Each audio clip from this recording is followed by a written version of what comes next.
I had no idea that networking was a thing before this. Mm. And it has taught me so much that your network is your net worth. Right. Business is all about referrals and contacts and connections. Everybody knows everyone. And that if you are in a rut, or if you're looking that your business is stalling or anything, that you're not doing what you want to do or achieving what you want, go out and meet people. It's that simple. Have a conversation. Every conversation is worth having. Really. And the people I've met have been inspirational.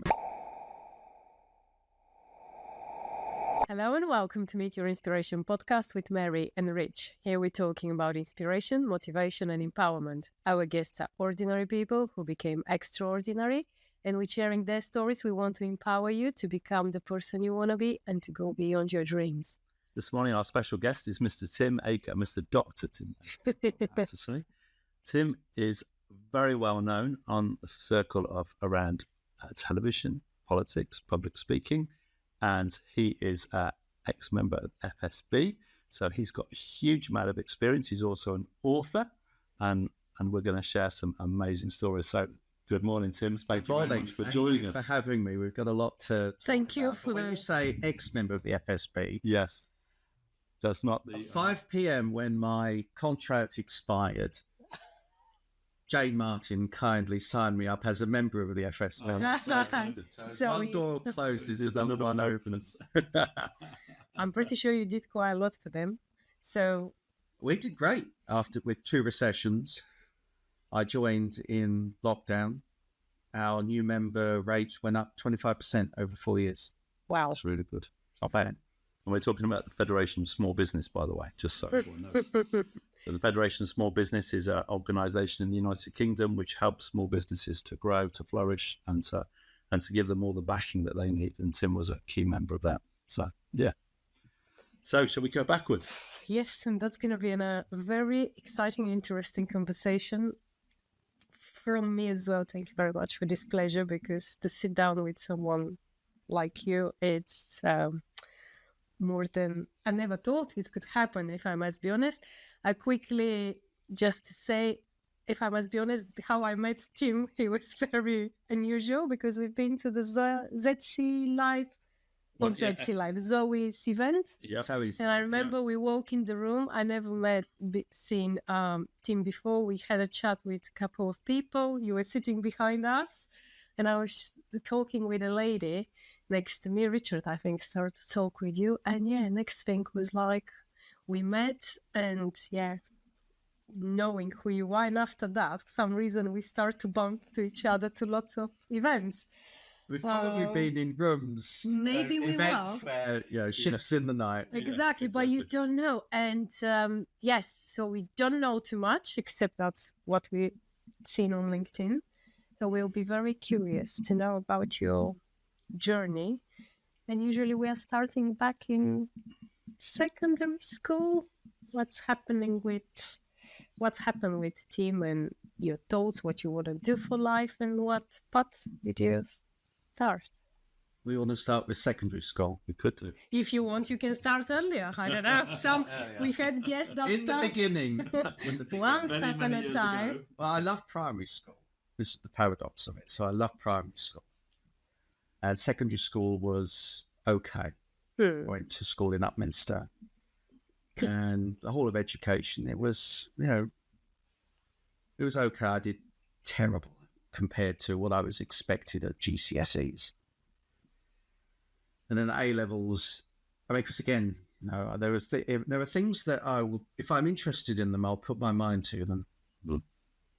So I remember year 9 geography, I just didn't care. I really didn't care. My results for that were just terrible. I hated geography, couldn't stand it. And then, of course, you specialise a bit more in GCSE. I had really good history teachers. It was Mrs. Kaufman. She was really good history teacher. And she got me into, saying to me, you want to know, start reading newspapers. This is where the trouble begins. I picked up a love of history back then. and then just completely underperformed at GCSEs, which are a memory test. They don't challenge your critical faculties at all. It's a memory test. Yep. And don't pay attention to them. They're part of the process. They're nowhere near the finish line. So don't for 1 minute think that poor GCSEs are a barrier to doing anything. And in A-levels, I thought, right, I've got to, I've had my warning, and now I've got to Do a little bit of work. And all I did was work. I did 5 A-levels and come top of the sixth form college. 5 A's and a C I got. And the C was in economics. They were useless.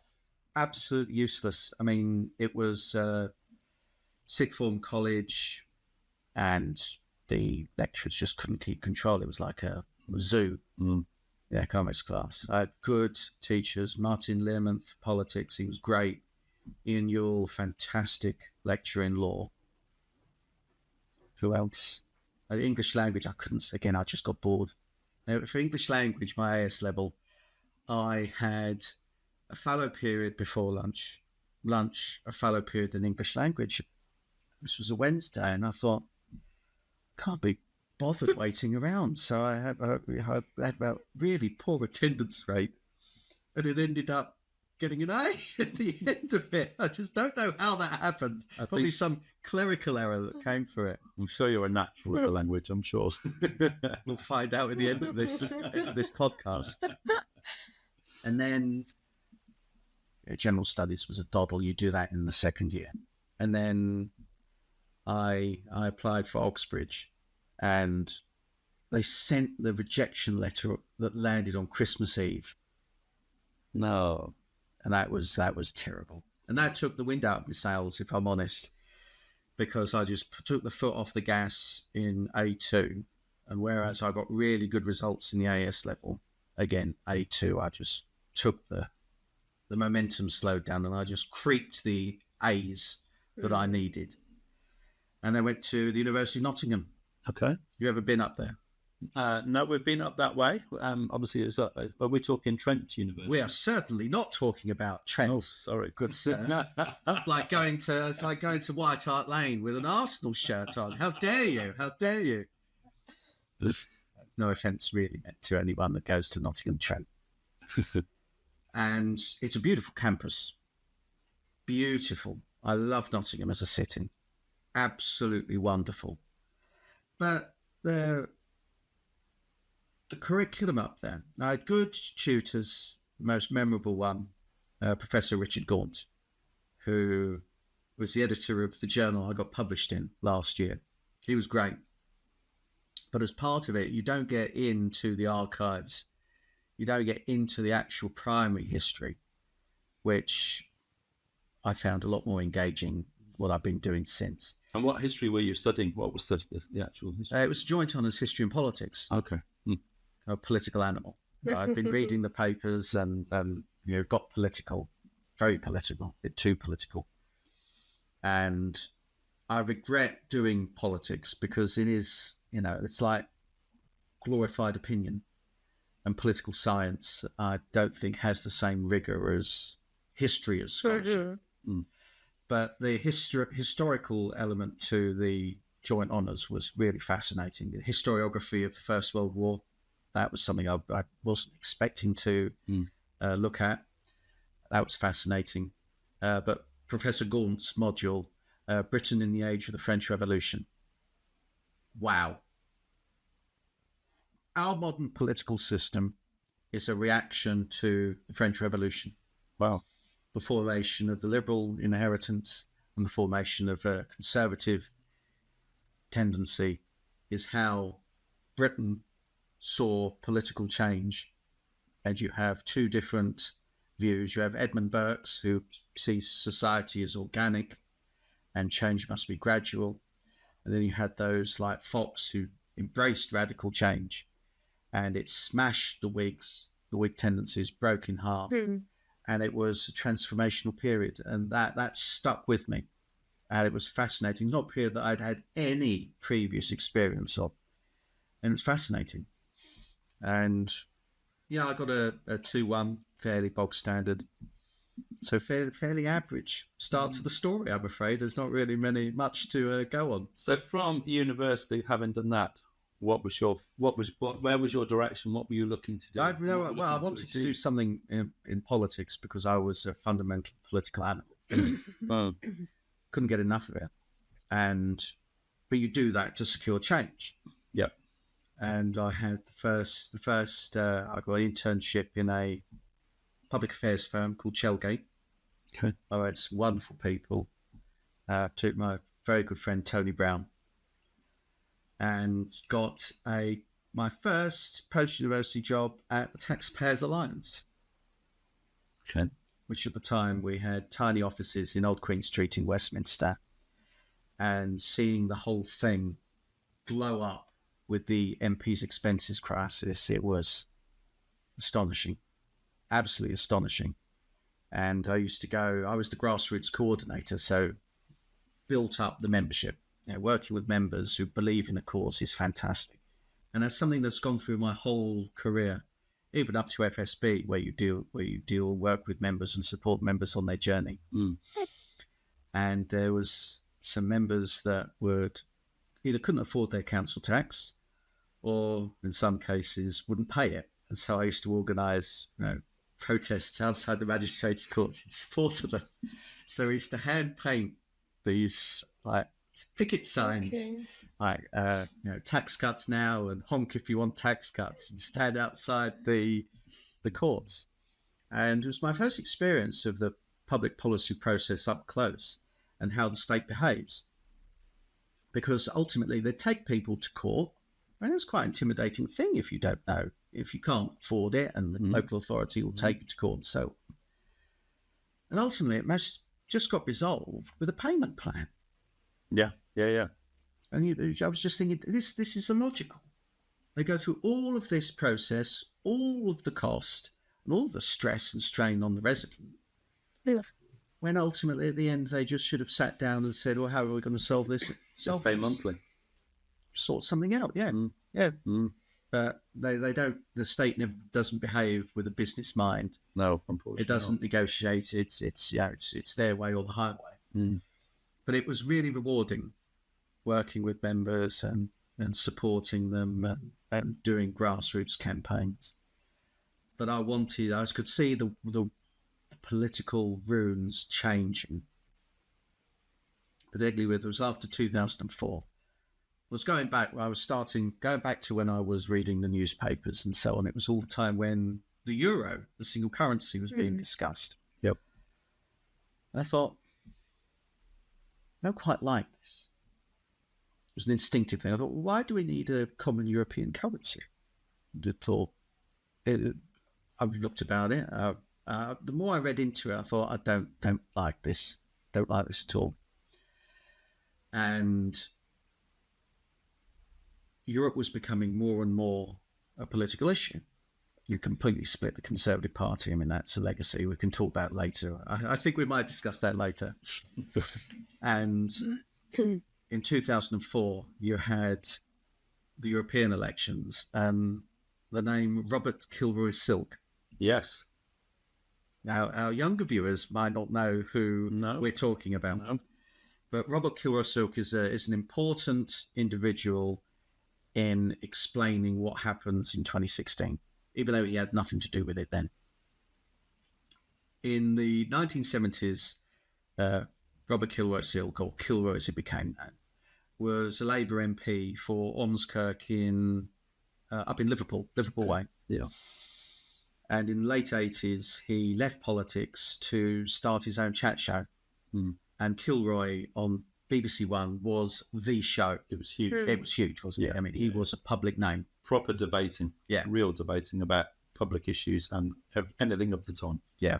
And it ran for about nearly 20 years, didn't it? Yeah, It was well into the early 2000s when he got cancelled. Yeah.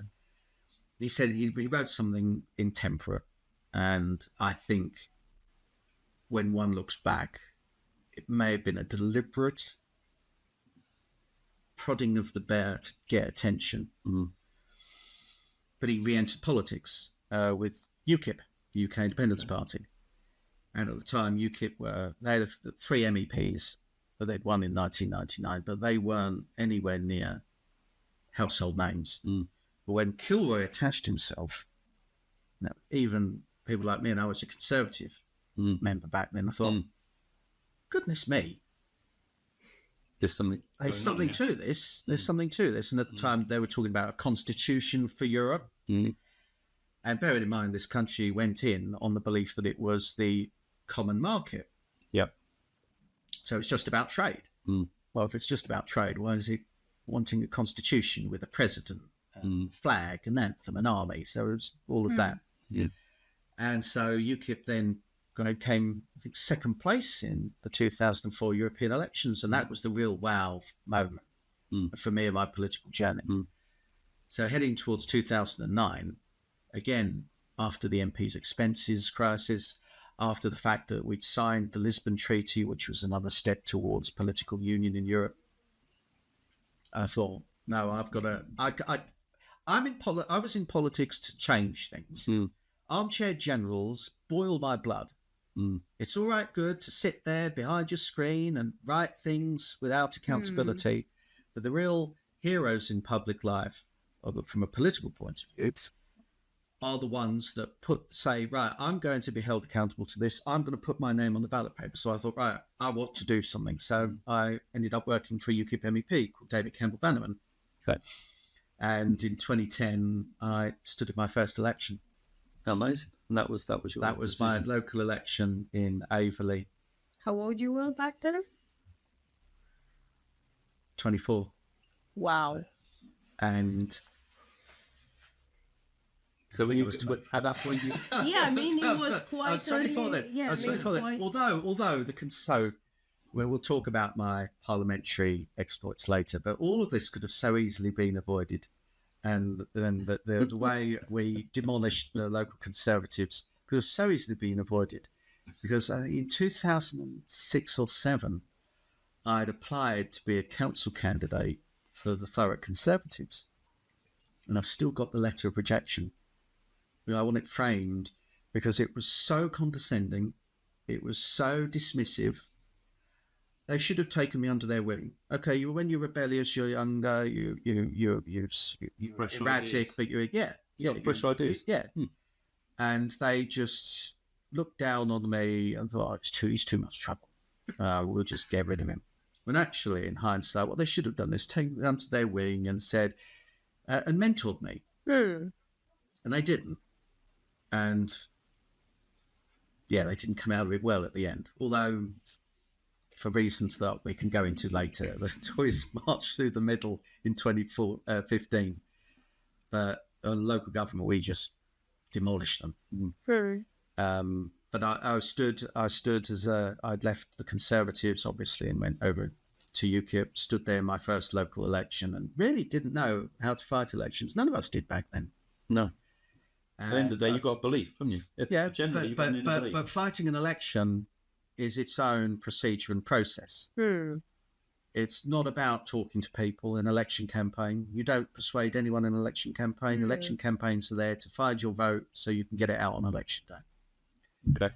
I didn't know any of this back then. And I remember, because it was during the general election of that year, where people, if they wanted Labour gone, God, they really wanted Labour gone, especially after Gordon Brown called that woman a bigot. Yes. And I was doing my leaflets, and I turned into off Elm Road into Dacre Crescent, and I saw 40 Tories. And I thought, oh, come on. And I thought, no, I've had enough of this. There's better things to do with my time, so I'd go home. And then, of course, you've got to do door knocking. Anyone that wants to stand for election or get any sort of political change and they don't door knock, forget them. Forget them. They're not doing it seriously. And if they win by not door knocking, then it wasn't them, it was someone else. Party leader and downwards. I get 3 rejections on the spin. I thought, I'm done with this. Yeah, I'm done with this. I can't be bothered with that anymore. So it was a learning curve, and the election night was... How do you introduce yourself? So when you go to the door, do you go, hi, I'm going to be your new local candidate for so-and-so, or do you ask them a question? that's a learning curve in itself. I don't remember. I'd start by introducing myself. Yeah. But there's ways of doing that, which, if you'll indulge me, we'll come on to later, because I didn't do much door knocking with this. We did a lot of leafleting. And it got about 14, 15%. But of course, with this a general election, people are going and they're voting in the general election one first and then carrying it over into the local one. Mm. And UKIP then was really nowhere. I mean, that was the election where Nigel had the plane crash. And UKIP didn't really do anything, and it was very, after doing so well in the European elections and not having that translate, was a bit like, oh well, we gave it a good go, and at least we fought on our terms and lost.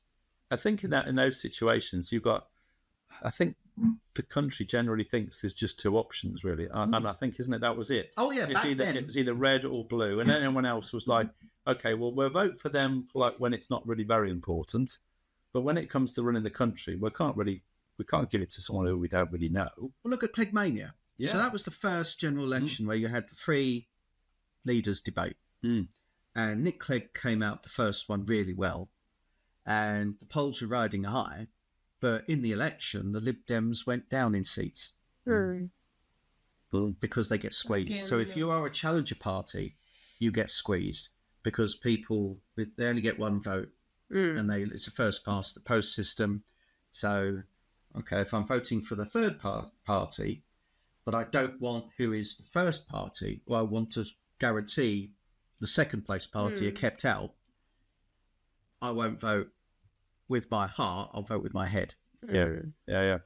And back then it was very, either or, and we just got bulldozed out of the way. But then things started to change, because nobody voted for a coalition government. That was not on the ballot paper. No. And this is a real problem that we're seeing today. When people vote for something, they want it. They don't want the excuses why it doesn't happen. They want what they voted for. And nobody really voted for the coalition government. And David Cameron had said he gave a cast iron guarantee that there would be a referendum on the Lisbon Treaty. And he said because it had all been signed, that he wasn't going to do it. And just remind everyone what the Lisbon Treaty, what was that fighting for at that particular The Lisbon Treaty was another element of the European integration process. It was like the redesigned European constitution, which the Irish Republic had rejected at their first referendum. And then the European Union said, try again. Have a think about it. I mean, how is that? I see everyone now waving their blue flag with yellow stars on it. How can you morally defend an institution that, when it tells a member state, oh, well, you're voting on this, we'll accept your answer providing it's the right one? So David Cameron had not upheld his pledge on that. And this was the time as well that immigration was becoming a more salient issue in the press, in the public. And again, he promised to bring it down to the tens of thousands. And it was up around 250,000. Again, people had voted for one thing and they'd got something completely different. Anyone would feel aggrieved at that point. And then he comes out with that real humdinger that he's going to put an in and out referendum to the British people. Of course, they'd had the chance to do that earlier in the Parliament, which could have avoided the whole thing. So the Lib Dems after 2010 said that they wanted an in-out referendum, and UKIP was nowhere near ready, and Nigel Farage hadn't anywhere near the public profile he had in 2016, in the early 2000s. If they'd have called the bluff of the Eurosceptics and said, right, okay, in 2011, when there was an actual voting parliament on this, they should, right, okay, we'll have it now. The Remain would have won by a country mile. But there is a pattern of the political establishment not giving the people a say. And it goes back to Maastricht in 92, which created the European Union. It goes back to Amsterdam and the Nice Treaty. It's the Lisbon Treaty. And every time there'd been arguments for a referendum, and they'd never said, well, go on then. And in 2011, they had the chance. There was a vote in Parliament, and the government whipped the MPs against voting it. I think 81 or 83 MPs broke the whip. And they should have said then, yeah, okay, yeah, we'll give you an in-out referendum. And they would have won because the arguments weren't as developed on the outside as they were by 2016. But they never. And then David Cameron said, oh, yeah, we're going to. And in that intervening period, I'd left working for David Campbell Bannerman, and I was headhunted to join a campaign group called Get Britain Out. And that was, I had good fun there because it was about news generation. And having been a researcher, I knew where to find all of the bits that could be considered newsworthy. So at that point, you're employed to do this as a job. Yeah. So this is it's an absolute job. Yeah. This was the time where I also, because anyone that's involved in this line of work, you have to have your downtime. It gets intense. So at this point, I moved to Lewisham in southeast London and joined a darts team. I'll never forget. So I used to go into the darts, play the darts, and the TV up there. When they have the front pages, I'll never forget it. I had a piece of my research was the front page on the Daily Express. I saw it come up there, and I thought, that's it. This is it. This is brilliant. And so that whole thing, I developed an eye for what would work in the press, how to frame a story so that journalists think, yeah, this is something worth running with. This is newsworthy. Again, generating your own demand. And in the year and a bit I was there, I got 3 front page news stories. Well, and my first live interview on BBC News Channel. And I look back at it now and I'm doing everything wrong. I'm sat back in my chair and it's. I look back on that and think, he needs some media training, he does. Yeah, but back in the time, you didn't have all this. It sounds like after university, everything took its own path. And you find your own opportunities. Yeah. It's not going to land in your lap. You've got to have the hunger and the fight for it. So everything I thought, of course as well, everything I've done, I've believed in. I've not been in a job where I've been half-hearted about it. Well, there is one, we'll come to that later, but that was more out of necessity than anything. I think in all of this, that's the story that's going to stick with you the most. Certainly sticks with me the most. It was an episode that completely made me think twice about everything and changed my life, and so much more for the better. But back then, it was a crusade.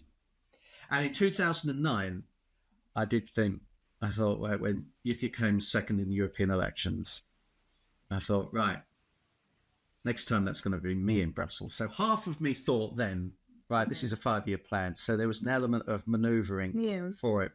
And so at Get Britain Out, I had a platform as a campaign, running a campaign group to go and speak at branches, obviously get my quotes in the press and bits in there, which of course the political party used because I was creating these talking points that helped the cause that wanted to leave the EU. Escape to luxury at Hempstead House Hotel and Spa, an elegant country house hotel in Bapchild, near Sittingbourne, Kent. Relax with indulgent spa treatments. Dine in style with exquisite cuisine. Perfect for getaways, weddings and events. Experience luxury in the heart of Kent. Book your stay today.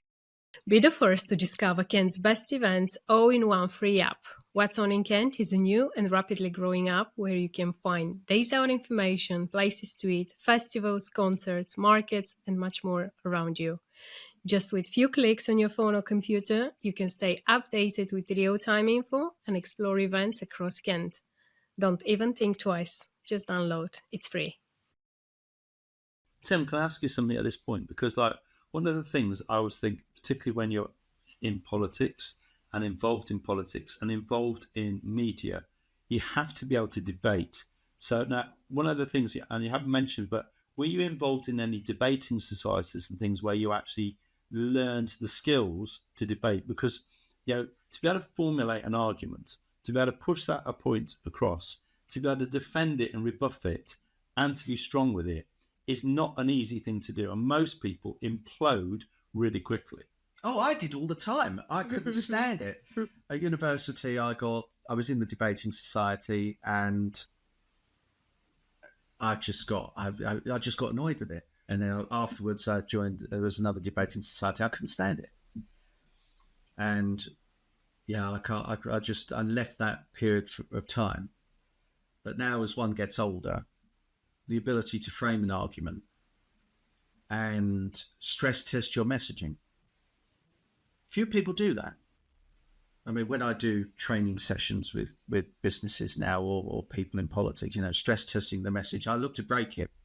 And that's what I did with the next job, if you'll indulge me to go back, because it leads in nicely, Richard. So I got a call in my office in Vauxhall Bridge Road when I was a Gibber now, and it was from the chairman of UKIP. And he said, "We'd like to make you head of policy." Fell off my chair. Fell off my chair. Well, that's a significant position. And that was all part of that. That fit in nicely with my plan, didn't it? And this was in 2013. And of course, at that point, UKIP had broken through in the county council elections, won 139 seats. Huge. That's the watershed moment. I thought, I'm coming in this at the crucial time. And we looked to create more policies that weren't just about Europe or migration. So we'd had a discussion with great Roger Halbo, who was a European parliamentary colleague. He was the energy spokesman, and this was one thing I was really proud of. And if they'd have listened to us back then, it could have fixed so many problems. And we launched this policy on the eve of the 2013 conference for fracking, to build a fracking wealth fund, so that the tax revenues from shale gas were going to a wealth fund which would endow care for the elderly. Right. And it led on the news channels, on the radio, Today Show. Yep. We went guns blazing with it. And it was all ruined because Godfrey Bloom took the conference programme and whacked Michael Crick over the head with it. For all that work, gone. And it was eye-opening. But it was, again, it helped me broaden my knowledge base over the policy formulation process. That rushed policy just gets nowhere, that everything has to be fully costed. I said when I became a policy, we have to have everything fully costed, which paradoxically meant that I was destined to lose the 2015 general election. But again, more on that later. See what I'm doing? I'm teeing up. I'm giving people reasons to stay with the story. But I want to ask something because I'll forget. It was a bit earlier when you said you choose to go into politics because if you want to stand behind your voice and to do a change, this is the way, isn't it? Not only to... how did you find, because obviously now saying that all that hard work, etc., was just swept off that quickly, and it's kind of disappointing. And I think with you, we talked the other day that sometimes you want to do the change, but how much you are led to do a change? Does it depend on you, or it depend on the whole party, or depend on senior people? Well, I was doing it with a blank piece of paper. So this was all the start of the process to formulate the manifesto for the next general election, which could have come in which was 2015, because it was fixed-term parliament back then. So we knew exactly when the election was going to be. And I say it was all gone. No, that was our conference to show off the broader policy prospectus, which got completely bloomed by Godfrey Bloom hitting Michael Crick. And that taught me that you can prepare, but events will always conspire against you. It's Donald Rumsfeld's famous unknown unknowns. There are things that we know, and there are things that we know that we don't know. But it's the things that we don't know that worry us the most. Always. And it was disappointing because we wanted the conference to come out of the conference with all of that prospectus to be widely known, and it got lost in that.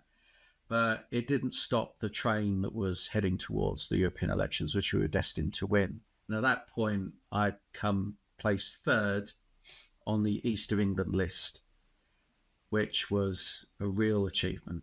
I was with my dear friend, the late Patrick O'Flynn, who we sadly lost this year, and Stuart Agnew. And we were a great team, fantastic team. And we came top in 2014 European elections, and that was the first time a national election had been won since, I think, at the early part of the 20th century by a party that wasn't red or blue. And it was a political earthquake. And politics hasn't been the same since. And it was, I remember being up there. It was at Chelmsford, and when they read your name out, you go up there. It was, but it was all a whirlwind, absolute whirlwind, because we'd had local elections as well. And we'd won them in Thurrock. And we had, Nigel was due to come down on the tour of Essex, because we'd won huge across the estuary. And I'd had about 2 hours sleep. I was going back into London, put one foot on there, and the press office said, no, you've got to turn around. He's coming down to Ockington. And so I'm racing around trying to wake up some of our councillors who have just won. Knocking on doors, going through windows, dressed up in the suit. People think I was a bailiff through the windows. We get them there, and the media circus, they wouldn't let me out the car. Wow. I'm there live. I'm there to greet him. And I stood together, and I didn't know I'm live on the news at this point. And I nearly start a tirade of just swearing at these people because they wouldn't let him out, saying, let the man out the car or you're not going to get anything. And we were going to do a walkabout. We got 2 feet, but the throng, and not just from the press, but also the public, it was incredible. And you felt then this is something that's real change. And for me, then that kicked off a year where my feet didn't touch the ground. It did not touch the ground. And the votes were cast in the European elections the day before I turned 29. This is one of the things that really strikes me in these situations is obviously the new ideas, obviously coming from you guys as a team. So that's one thing. But the media have to, they love a headline, and they love something new, and they love to build something up and create a storm, which is exactly what was happening at that point. You guys had come out with some really revolutionary ideas. And obviously then the media absolutely focus on it. They sort of want to build it up because it creates for them the best ever storylines, because they thrive on storylines, don't they? So if you create a perfect storyline, they love it, and they will build it up and build it up and build it up over 1 to 2 weeks. And then it's almost they also love to destroy it equally, because that makes even better headlines if they can then create assassins amongst the individuals to try and then break it back down again, because they always seem to do that. And it's sort of there's always the sort of the politics and the media pushing and the people that just get sort of drawn in these debates of what's going on. And it fascinates me how it all changes, because at this point you guys are brewing on something incredible. We indeed, but no one had done this before. This was the thing. So I'm just turned 29. I'm now an MEP in this seat where I was born and brought up in Thurrock in South Essex, and I'm the parliamentary candidate. And we know when the next election's coming. And I look back, and this is far too much too soon. It's everything everywhere all at once. And I've not been long in Brussels, which is the European Parliament in Brussels is a maze. You can only go anywhere on the 3rd floor. Okay. Work that out. And we're trying to orient ourselves. And I get a message from the press office saying, have you seen the Thurrock poll? No. And in this context, Thurrock became one of the best seats for UKIP, one of the best seats, fun enough, for reform and all of that. But at that point, it was not considered by the academic literature to be one of the best ones. Clacton was, Thanet was, where Nigel had said he was going to stand in 2015, but Thurrock wasn't. It was way down in the many hundreds. So we'd always had a plan that it would be a 2 or 3 election process. Bearing in mind, I'm still 29. I've just been elected to this. But this poll comes through, and it was a Lord Ashcroft poll. He started to do constituency polls, which were a very novel thing back then. We see them now, and you've got the MRP polls, which extrapolate national polls and mega polls. Back then, constituency polls were very rare. And Ashcroft was ahead of the game. And he started doing these polls. And I was leading. And then all of a sudden, I've just started this new thing, and I'm like, right, we've got to get cracking here. And then a few other things got in the way. So we'd sadly lost a Labour councillor, Andy Smith, excuse me, in West Thurrock, which was never a good area for us. And there was a by-election there. And of course, with the poll, we were expected to storm it. And anyone with intelligence knew it was always going to be a Labour thing. So we lost that one. And the blogs had a good feel. They said, "Oh, that's it. Your bubbles pop. That's it. It's over. It's over." And then sadly, a councillor for Averley, where I was from, which had been UKIP, she died. Great lady. And nobody wanted to stand. And we were getting quite panicked. Well, they thought they'd win. The huge responsibility being a local councillor. And that we couldn't get anyone to stand. Because again, it's a party of political virgins. People that had been not in any party before, who wanted to get things done and make a change. They're coming into this, couldn't get anyone to do it. And so my team turned to me. We were at a party in London. We were on the train back to Thurrock. And they turned to me and said, "It's going to have to be you." So you're already an MEP. You think you are out of your mind. And when they put it to me, they said, "No, imagine for a moment that you do win. People vote for winners." And I thought, yeah, but okay, it's high stakes, but the stakes were already high. We'd lost that seat before. This was a seat that was in my patch where I was born and brought up. This was in hindsight a no-brainer. Yeah. But the stakes couldn't have been higher. And with everything going on, put the nominations in and just whirlwind, and they're thinking, right, we've got to get the leaflets done, we've got the canvassing scheduled to do, and so on. I forgot something quite important, didn't I? Go on. I forgot to tell Nigel. And then in Strasbourg, the week after nominations closed, I heard my office door open in Strasbourg. He stood there and he says, "What is this about you standing at Council Ward?" And I said, "Look, it's Averley.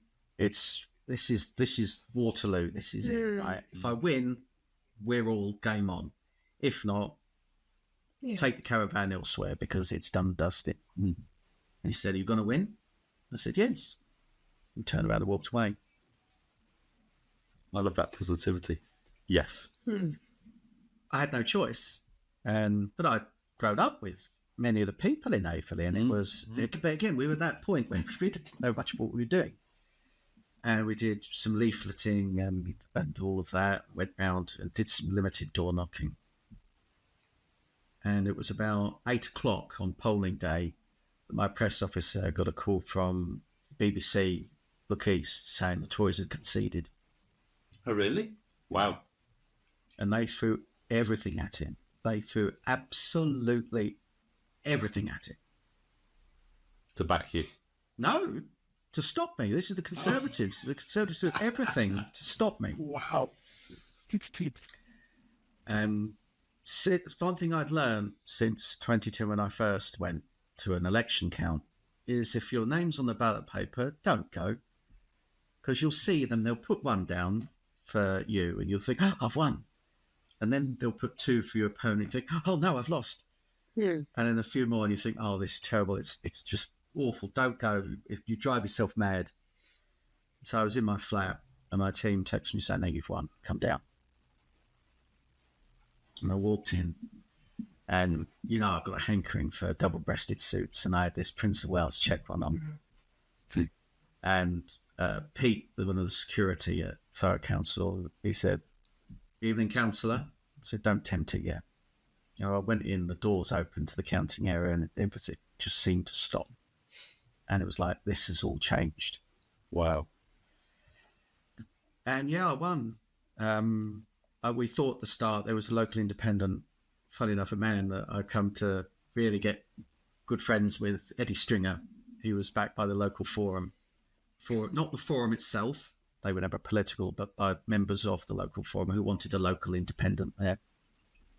I thought we could have been a spoiler, but we just had a really good machine and good narrative, and I think having a good candidate helped as well. and won. And that was then, we had a massive party afterwards. And I went back, crawled back home to my flat in Grays. And that's when the phone started going.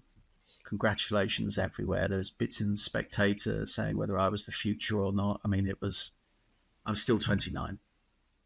How did you feel? Yeah, what was inside you? Obviously, you are on your path, what you wanted to do, your plan is developing. Everything is going so quickly. And then we're in this position where, I mean, that was December, that by-election. And then you're bang into the general election campaign. But Tim, at that point, one of the things I think every person wants to know is, are you able, in that situation, so now you're an MEP, you're a local councillor, can you actually start to make the changes that you need to do? Are you really able to influence, like in the local council, and actually stand up and go, this is what we need to do? The most rewarding part of being a councillor, and all of the political offices that I've fought, held and aspired to, the one that was most rewarding was the local government one. Casework. I used the MEP position to mark myself out as the shadow MP. So come the general election, I wanted to do what an MP was doing better than the incumbent.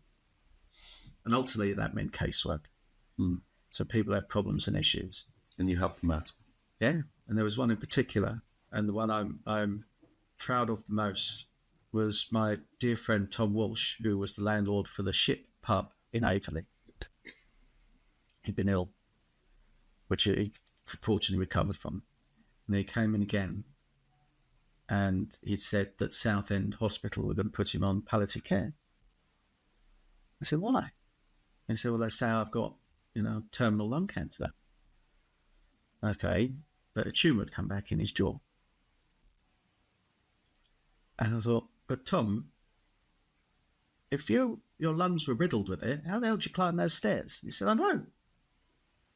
And so I phoned Southend Hospital and said, there's something wrong. There's something very, very wrong. And within a week, he'd been in there and had the tumour out. Gosh. And lived many, many, many years after. And that brought it to me, the reality that you can talk about all the big macro stuff, all of the big, you can pontificate about, philosophy and the role of the state and so on, which is important. But the real bread and butter issues of changing those individual lives one at a time, that was the most rewarding one. And from that, we thought, casework works. And I had by the time I was done, we had a huge casework operation.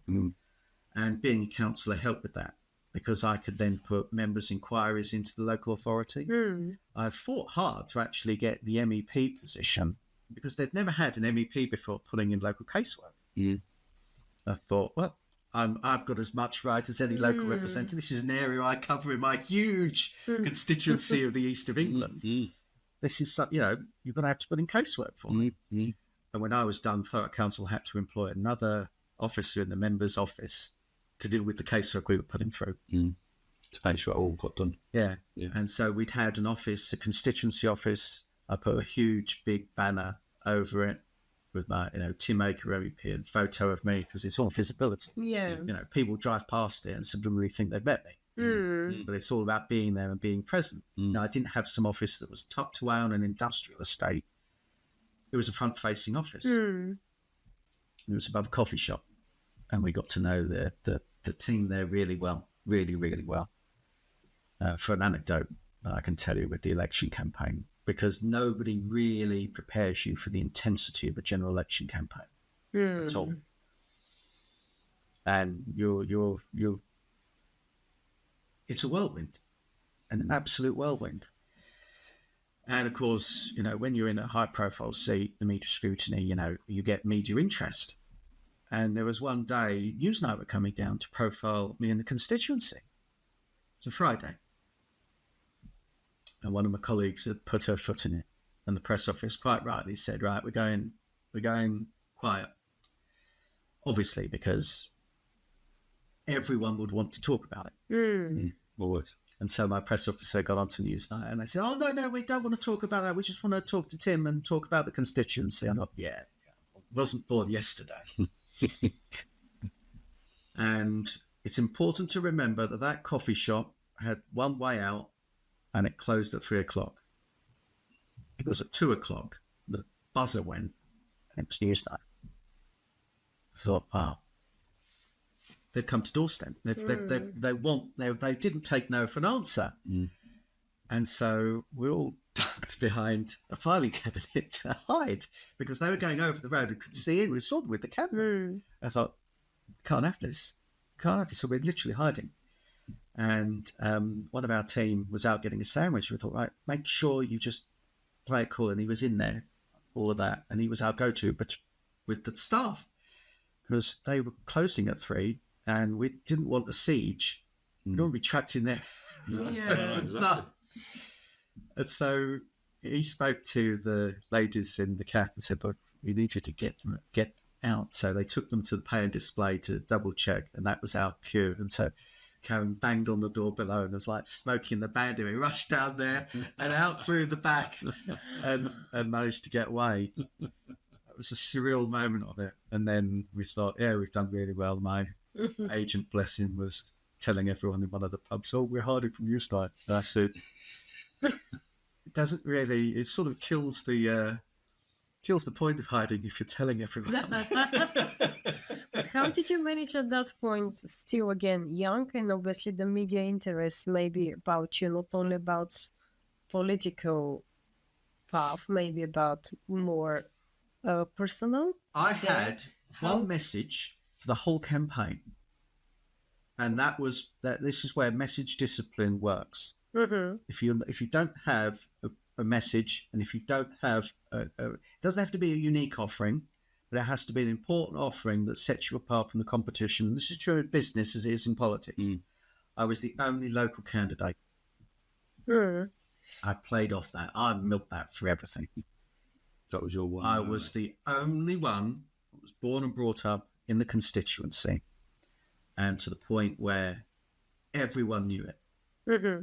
And that was how I set myself apart, because again, we were polling third. And do you remember when I said that we got the policies costed? Yep. Well, we had the manifesto launch in Thurrock, and the Conservative lines to take on that day were UKIP sums don't add up. Legacy from 2010 when the policies brought out was all sorts of crazy stuff. But no, one thing we'd made sure was everything would be costed. And so when Nigel pulled out the costings document, the Conservative line changed overnight. So it went from being their sums don't add up to, if you vote for them, you'll let Labour and the SNP in. And that's what I had to fight against. Those billboards, if you remember, with Alex Salmond and then Nicola Sturgeon after that, leaders' debate with then Miliband in the breast pocket. So that was a tough narrative to fight against, because people were saying, well, they're dreadful. I don't want, if I vote for you, am I going to let them in? And that was really tough. And then the counterpoint to that was, well, you want somebody local on your side. Look at all this casework I've done. I've been here. I've been present. I've cared enough. I'm here doing the local stuff, which means I'm not over in Brussels claiming the allowance every day. I'm here. I'm visible. It was really, really, really tough. And we had the boards everywhere. It was huge. I mean, Labour had boards everywhere as well. And you could see it, the campaign from the moon. It was a sight to see. And exhausting. Absolutely exhausting and draining. And every election we've had since then has been, we've sort of known what the outcome's going to be. So, but when it comes to the next set of elections, I think that's going to be the most draining for everyone involved in it than that one in 2015, because we were the insurgents. And when it's your first dance, you really don't know the steps. And come polling day, I knew I was done for about 7 o'clock. Really? I'd been to the weekend before, Ashcroft's last poll had me winning, but everyone else losing. And so party members thought, right, I have to go to Thanet to help Nigel. I've got to go to Rochester to help Mark. You've won.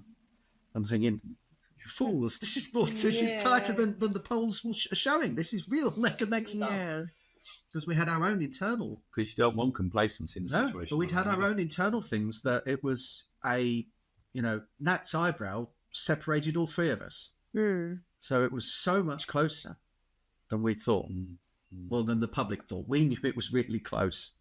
But everyone thought, no, you've won it. You've won it. You've won it. You're home and dry. Which meant on polling day, we didn't have as many people to get the vote out. And it's that last conversation, that knock on the day, that really does make all the difference in very close races. But in 7 o'clock, we went to Stifford Clays, which was a real three-way fight. And the polling station, they were queuing outside the polling stations. And normally, throughout the day with the early voting, I'd been greeted like a conquering hero, in places like Averley and Ockington and Bellas. But no one would look at me. Really? Well, I thought, this ain't right. And something, it just didn't. That's when I knew that it was, we'd not really done enough. Then the count, I wasn't intending to go to the count, and one of my colleagues phoned and said, you should get down there. It's really close. And I should have thought, well, what can I possibly do? Interfere with the count? Stuff the remaining ballot boxes. There's nothing I could do. And your focus is getting in there. Of course, outside the count, all of the media was there, because they thought, if one of them's going to flip, it's going to be this one. And normally you'd be there, you'd slow walk in, you'd do some vox pops with that. I just went right in. And to the point where the man from Sky tapped me on the shoulder and said, can you do that again, please? We want to catch you walking in. I said, why? I said, but what? I'd forgotten everything that was going around me. And what I was doing there was crazy. Because all I was doing was torturing myself. And then after midnight, Nigel had conceded, even though his count wasn't due to start until 9 the next morning. Oh, really? Wow. Okay. And the results were coming in that we weren't doing as well as we were expected to do. Castle Point lost by a mile. Mark Reckless had lost by quite a way in Rochester. Douglas Carswell, who won big in a by-election, had just scraped in by a few thousand, which meant that there was a swing to the Conservatives, which didn't bode well for me. And the piles were looking good. At 2 a.m., the Labour Party had... No. Oh, they had claimed victory. Oh, really? Wow. Their candidate came in to a hero's welcome. I remember BBC man came over to me and said, oh, well, they think they've won it by 2,000. And I said, well, look at them. all the piles on the table, I was ahead by a whisker. And then the final boxes came. I went from first to third. Wow. And then it was just none. I lost by about, I think, 917. Well, that's not many. It's purely our fault because we didn't knock more. We should have knocked more. We should have kept going. We should have done more. We should have done more. We should have done more. And you look back at it, it was just a three-way fight. I mean, those votes from third to first, it was huge. Polly Billington, who was the Labour candidate, she was a grafter. She fought like hell. I mean, we went head on. And there was a great debate we had at the sixth form college.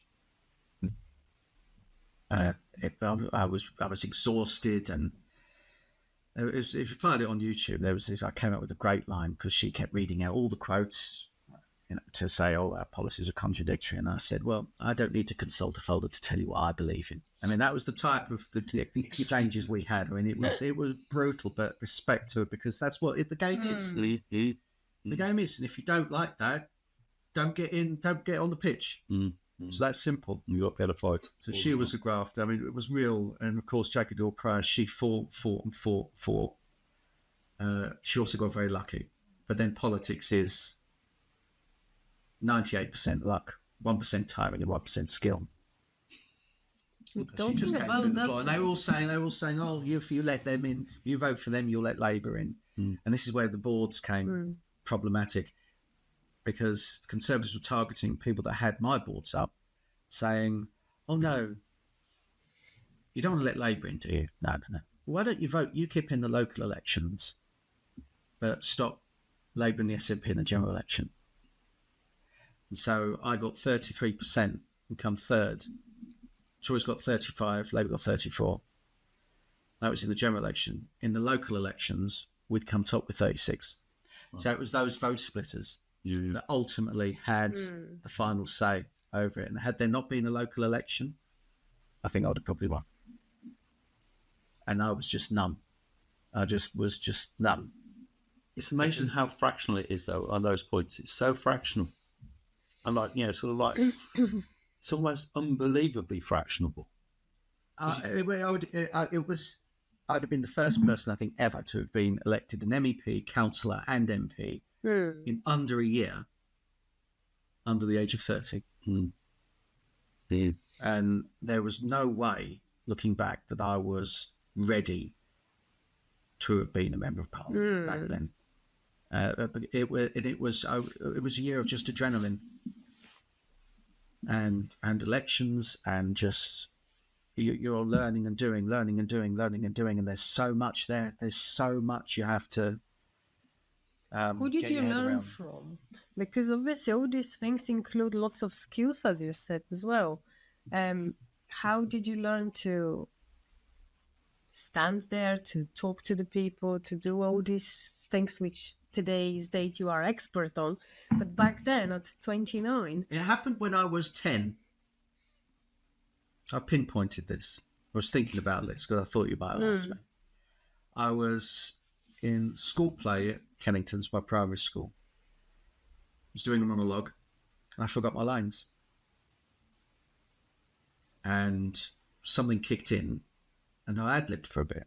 Now, I could have, got really embarrassed and run off the stage, or, because when there was that pause and I remember it now, a few of the parents started laughing. And I thought, no, I've got their attention. And so I ad-libbed. And don't ask me what made me do it, but I knew that they were all there to listen to me, that I had their attention, and I was in control. I was in control up there on the stage. And that's the one thing I tell anyone now when I do public speaking training, is that you are in control. You are in control, but if you don't give the authority that you're in control, paradoxically, you're not. And since then, I was like, I joined the drama club, and I loved it. And I got the lead in the next year's one. Was that inspired someone in the family? No. or it's just... I was very shy as a child. Very, very shy.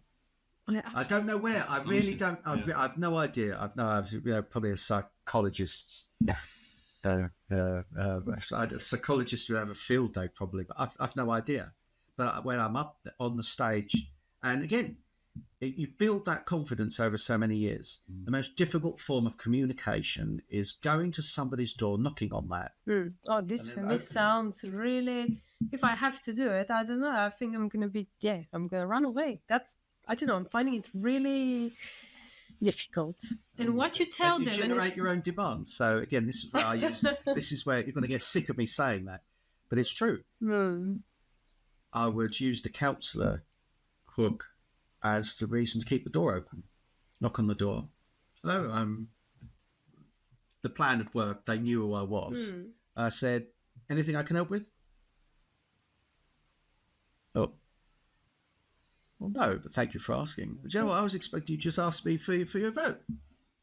Well, nice to surprise you that way, but, my primary purpose is helping the community.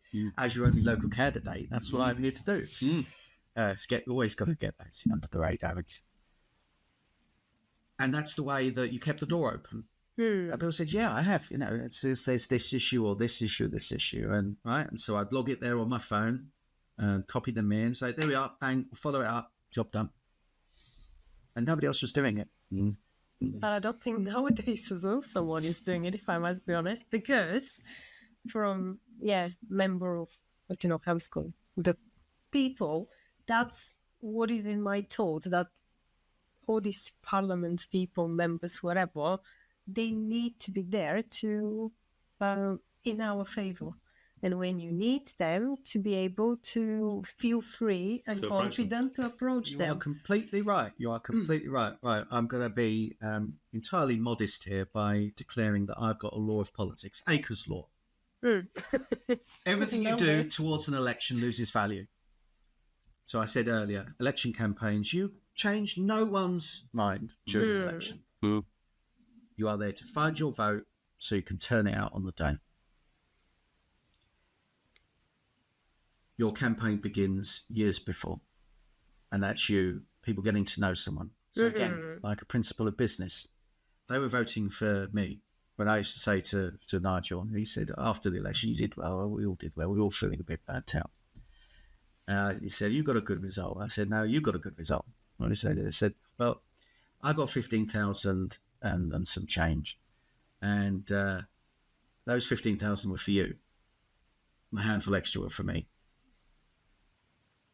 And but the point from that lesson was that you build a personal vote, and that's how you insulate your brand from the national narrative. And it's the same principle of business as it is in politics. People invest in people. At the end of the day, what makes the difference is that in the elections that came further down the line, people were voting for me, the person. And in my last council election, I was an independent, so they were definitely voting for me as the person. You build that brand, you build that narrative, and that's how you build your connection. Because people ultimately, with their member of parliament, they go to them when there's a problem. Even if they feel that somebody's going to listen, act, not overpromise, but definitely deliver. They'll support them. And you'll see them dotted about the place. There was one, Tim Farron, the Liberal Democrat up in Westmoreland. He should, by all intents and purposes, in 2015, when they were completely wiped out, he held on. Because he had that absolute personal vote, which Lib Dems are very good at. They do the casework. They're very, very good at it. And so that was ultimately the thing that the one thing I learned, that you build the relationship. If you just turn up out the blue at the point of sale or transaction voting and say, vote for me. No, mate. It's similar to saying you just turn up out the blue and say, oh, buy this. Yeah. What? No. And if I must be honest, obviously it's really out of this conversation, but point of we didn't know, but when we started the podcast, we wanted to show the real faces, real people, real talk, because usually people swipe off that and suddenly, yeah, you became successful, you did that, but it's always a story behind. Just everything. And we start to realize that it's really good when you bring the face, even either it's a business or someone personal brand, let's say, even. And this is where people will go. They will choose that person. And that's why we find it very important as well to bring this message. It's a narrative, isn't it? It's a narrative. Absolutely. And that's the thing that I had in the general election. That was, I was brought up here. I've been part of the community. I can represent you better than people that have just been parachuted in. There was a narrative there. It wasn't me saying, I will do this and I will do that and so on. It was a values thing. The thing is, you've lived a life in that particular area. You understand the issues. You understand what people are thinking. You know the people around you, and different areas have different thought processes about different things. Because at the end of the day, culturally as well in a certain area, it might be very different from another area. So I think probably having that inner understanding and being able to relate to all the people around you is a huge value. It's very community focused. I mean, in Averley, you can tell if somebody's from Averley. They don't go to the high street. You don't go to the shops. You go down the village. Where's the high street? Where do you mean? What? Locally, high street's down there. What should we go there for?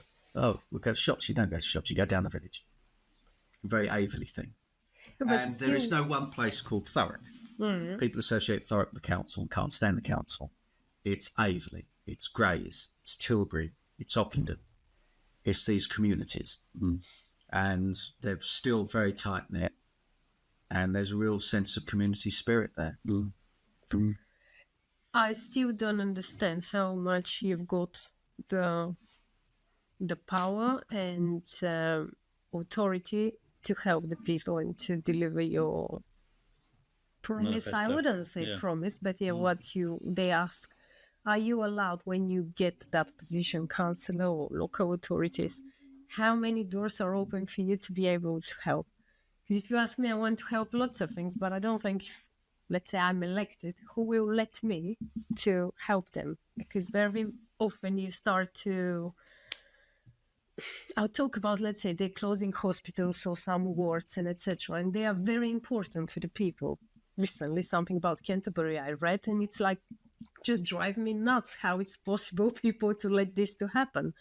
And then I've got in my mind the question, okay, if I'm there, how can I help? And I'm thinking, how much you are led to do? Or does it depend a lot from you or from the people that you represent as a party? The principle that decisions are made by those who show up. And my agent, who came up with brilliant one-liners, he said, we do walkers, not talkers, in the sense that we do people who will go out, knock the doors, do the leaflets, stand for election, not those that give it all that, all the lip, and won't do anything to follow through with it. Don't underestimate the ability of an organised group of people to change the world, because we did. And we UKIP, we did, and Nigel Farage in particular, who had been in business in the city. He'd been a member of the Conservative Party, but he voted for the Greens in the European elections in the late 80s because they were Eurosceptic back then. He thought, right, well, I don't like the Maastricht Treaty, so I'm done with the Conservatives. The European exchange rate mechanism is not for me. And is a founder member of this small political party that met at the London School of Economics, which was bananas. In the early 90s, that was real, odd behaviour. And then look what happened. And that's the thing. That's it. If you are the only one that can change your environment around you, no one else is going to do it. So if not you, who? And if not now, when? And it all starts by putting one foot in front of the other. Won't happen overnight. Seldom does. As we can see. But you can just see now how that man has taken an idea to the point where he is within touching distance of Downing Street. You can disagree with him all you like. But his skill and his sense of knowing the pulse of the nation is admirable. He's certainly on the absolute edge of it, isn't he, right now? I mean, the thing is, you've got the two main political parties, if we look at the current situation, and like the one became almost imploded. The other one ended up with the backing of the media behind it, and they were the only alternative, even if they didn't seem to have any real policies. And even when you look at it now, and now you look at that, it's like one imploded, and now the other one is like also imploding, and he just seems to be standing out on his own, as if to say, well, like, what other flag are you going to wave? Because, like, to be honest, right now I'm the one, and you can see the whole of society is sort of changing. Although a lot of people will go, not sure, and I think there's a lot of people even today, and it's interesting the Europeans' thought process, and I think if you start with the fundamentals. So the UK population go on holiday. They go to Greece, Turkey, Spain, wherever it is, maybe around Europe. The first thing that really annoys them now is when they go on holiday, they have to stand in a blooming queue that blooming means they've got to wait, and they watch all the European ones go, That's an urban myth. That's an urban I'm not myth. sure. It is. But like, there's And no that's all politics as well. That's all politics as well. That's all politics as well. If you're willing to give up your political sovereignty and the control of your country just so you can queue for a shorter period going on holiday, I think you would have a very unfortunate conversation with generations of men who fought and died for the political independence of this country. Yeah, sure. And for the fact that our political sovereignty as a nation is reduced to that, I find reprehensible. But you know what? So many people just talk about that. It always There's no say about the state of political debate in this country. Yeah. Again, one of the many reasons why I hung up my gloves, because partly it was exhaustion, but the fact that nuance and political discussion just became base, and you couldn't, with social media, you now have to hate somebody that disagrees with you, which we can disagree with people, but you don't have to agree with everyone over everything. And everything is now blurted out in sound bites, this, rather than actual discussion. I find it very sad. I find it very sad. And the fact that there is something to be said for, you look at countries now that cherish their independence, having been conquered and having lost their political freedom, they cherish it deeply. We're very fortunate in this country to have not had a period of dictatorship, which we haven't had since Cromwell. And then after that, a constitution was designed to make sure we jolly well don't have another one. Exactly.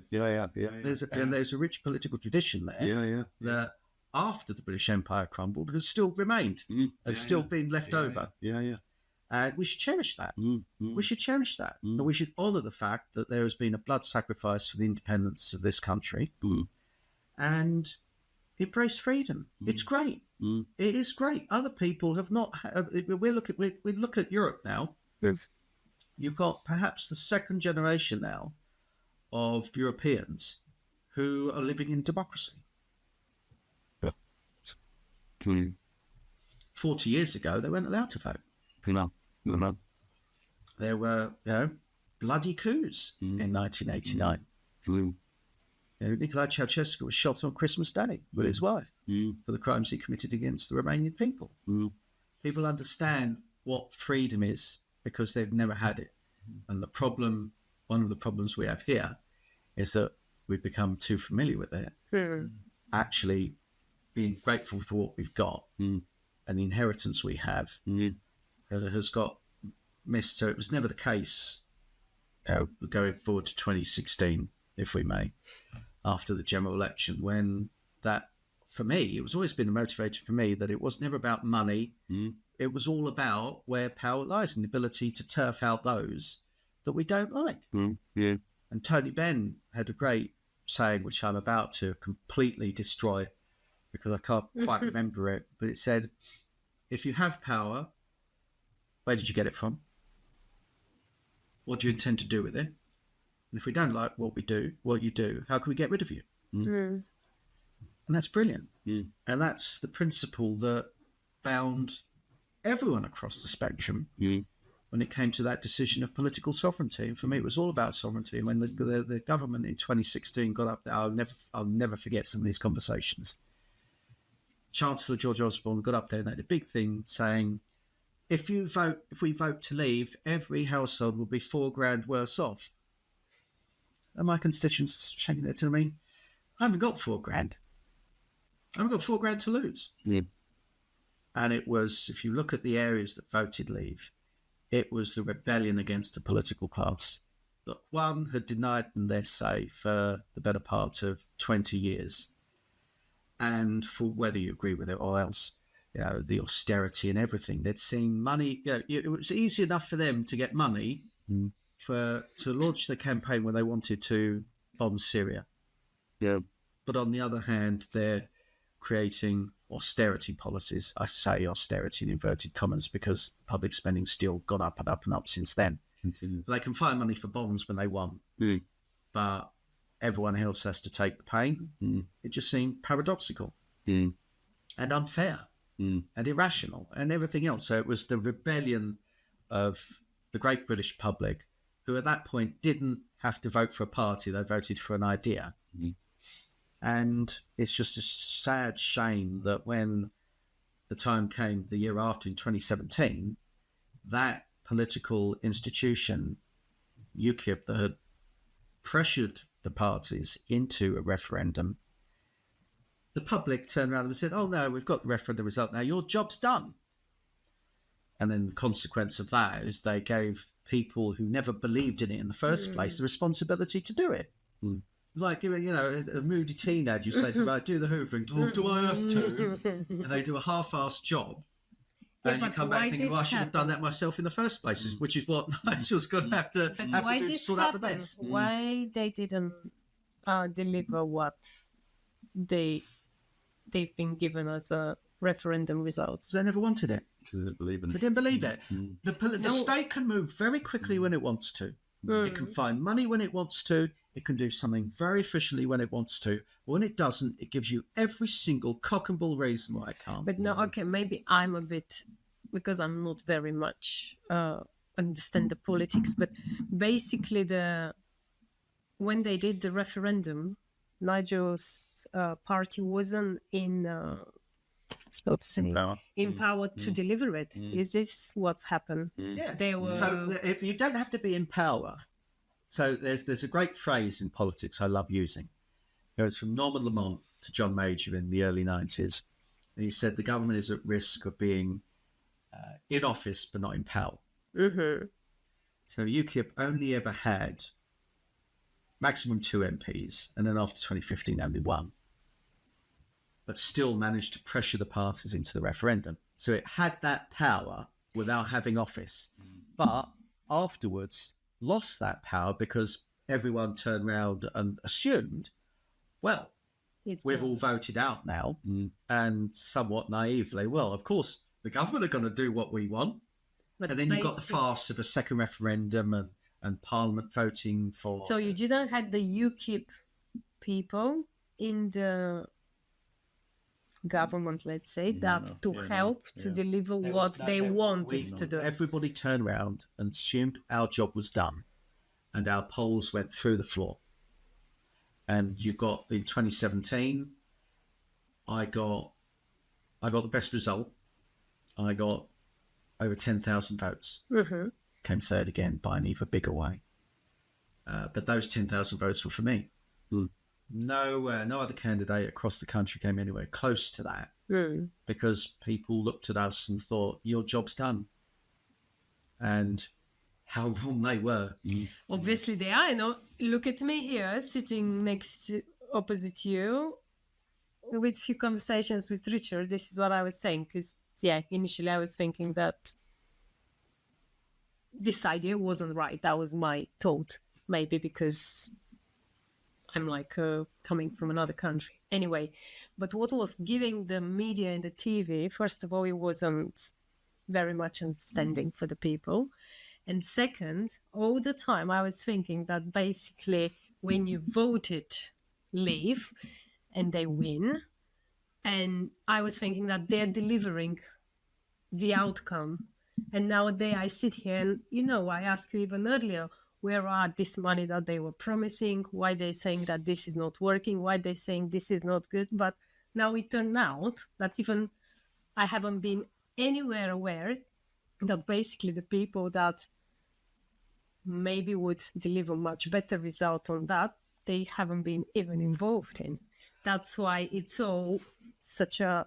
Well, first of all, on the point, the narrative got to the point where if you believe in leave, then you're some sort of troglodyte that hates foreigners. Mm. And that is, with all no respect to the people that say that, absolute BS. Mm. Luton voted out. Birmingham voted out. So the idea that this was all about some sort of white nationalist ethnopolitics is for the birds. It's rubbish. Because those communities are full of people from all over the world. And it was, and again, you say, well, we don't like Europe.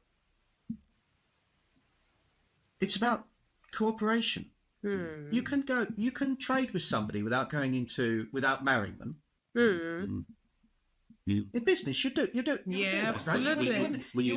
Two businesses are people doing business with people. Always, it's always people. With people. But if you're in business, so let's say you two are in business, would you share a house?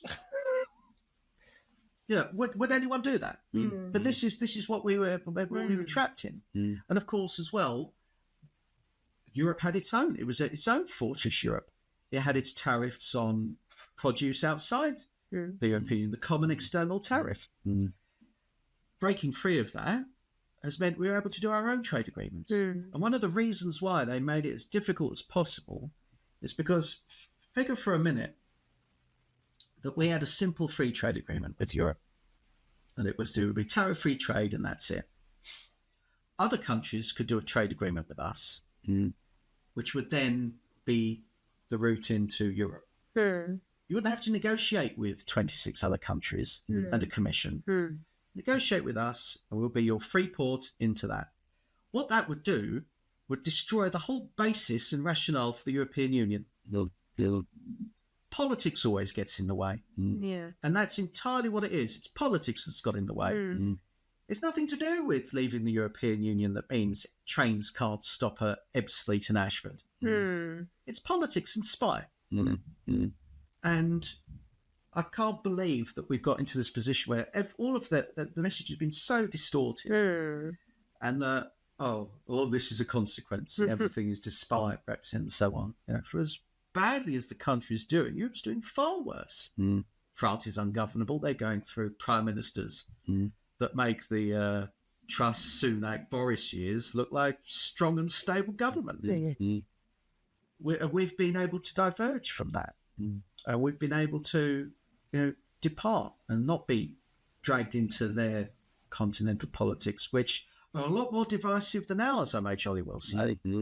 Yeah, people don't realise what's going on. Don't realise that at all. And again, we've been enjoying, embrace what we've got. And it's in 20 years' time, it will look like the decision will be completely economically justified.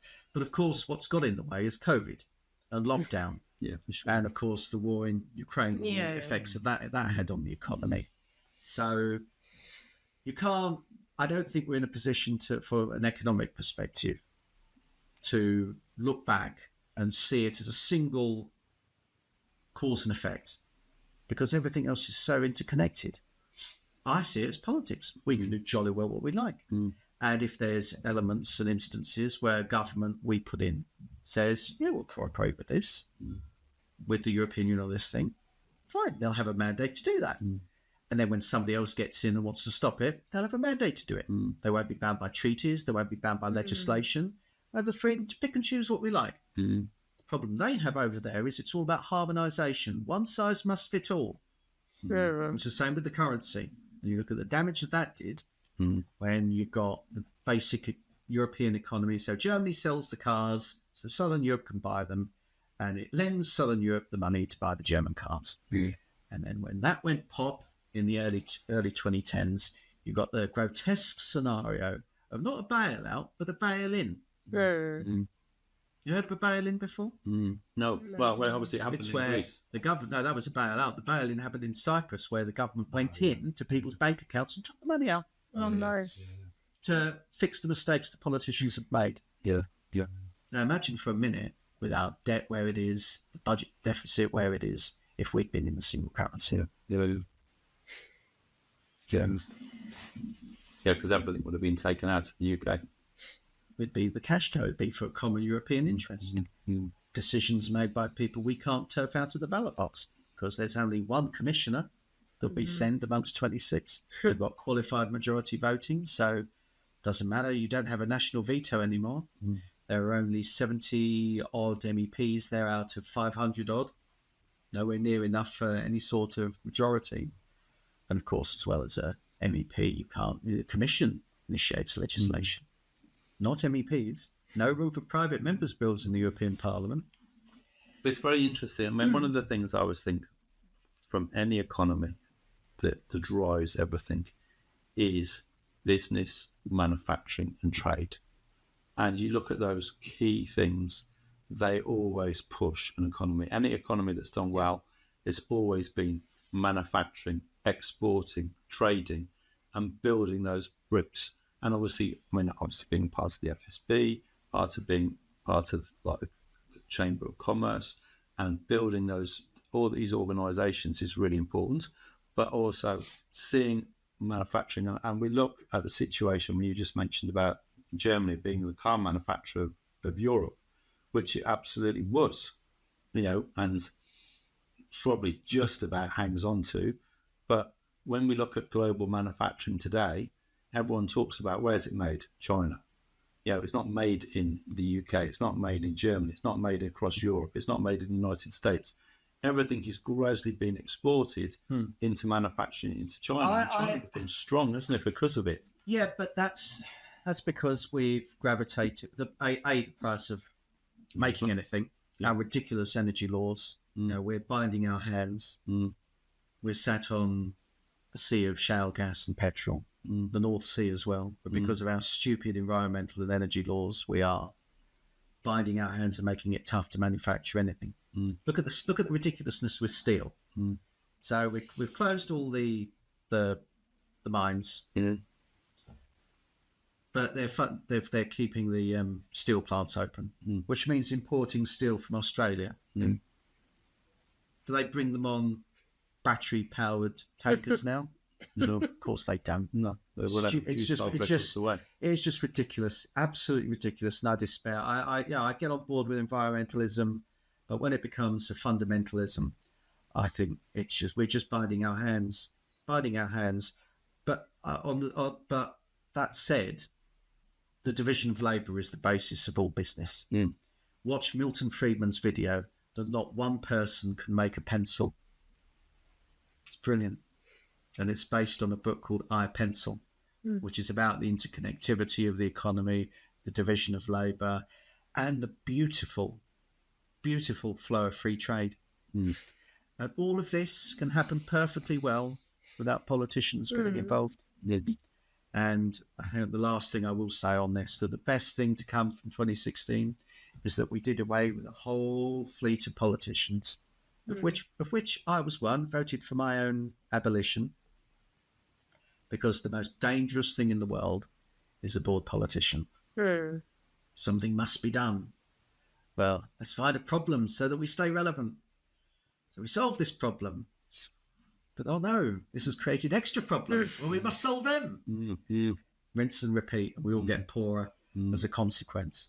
So being out of that now and embracing business and setting up my own business and working with businesses, it has been completely eye-opening. But there was something very important that happened in between that. After I left politics, I took a job in an Amazon warehouse. Interesting. That's a great jump. I had no idea what to do afterwards. Since the days when I started reading the newspapers to get involved in that, who doesn't, when they're younger, dream of being Prime Minister or an MP and so on?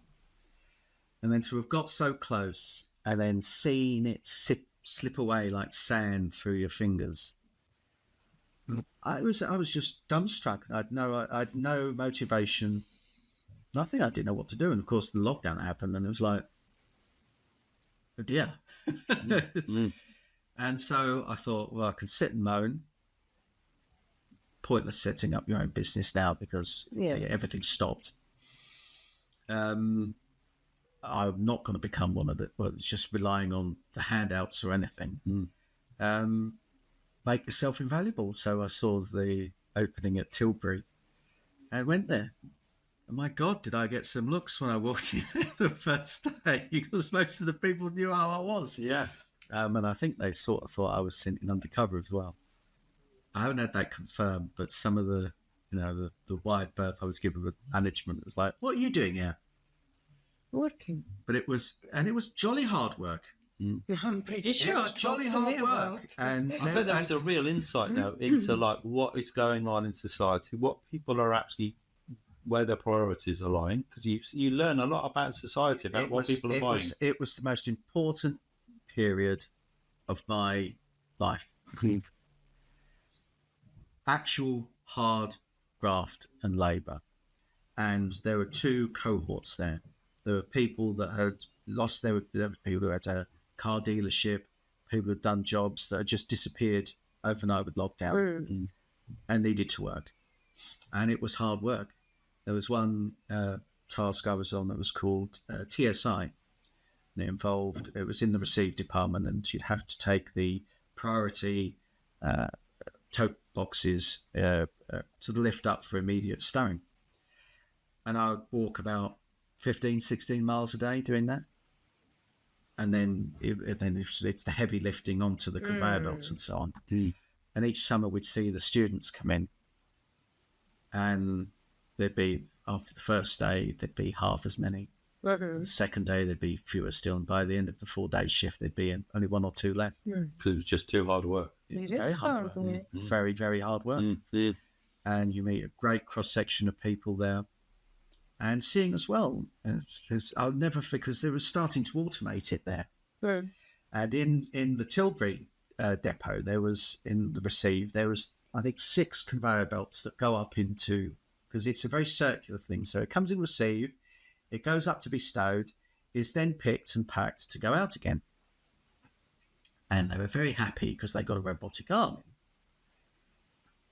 in. And one of the managers there was very, I said, oh, this isn't going to work. He said, hey, such a Luddite, Tim, such a Luddite. It's not going to work. And I said, look up.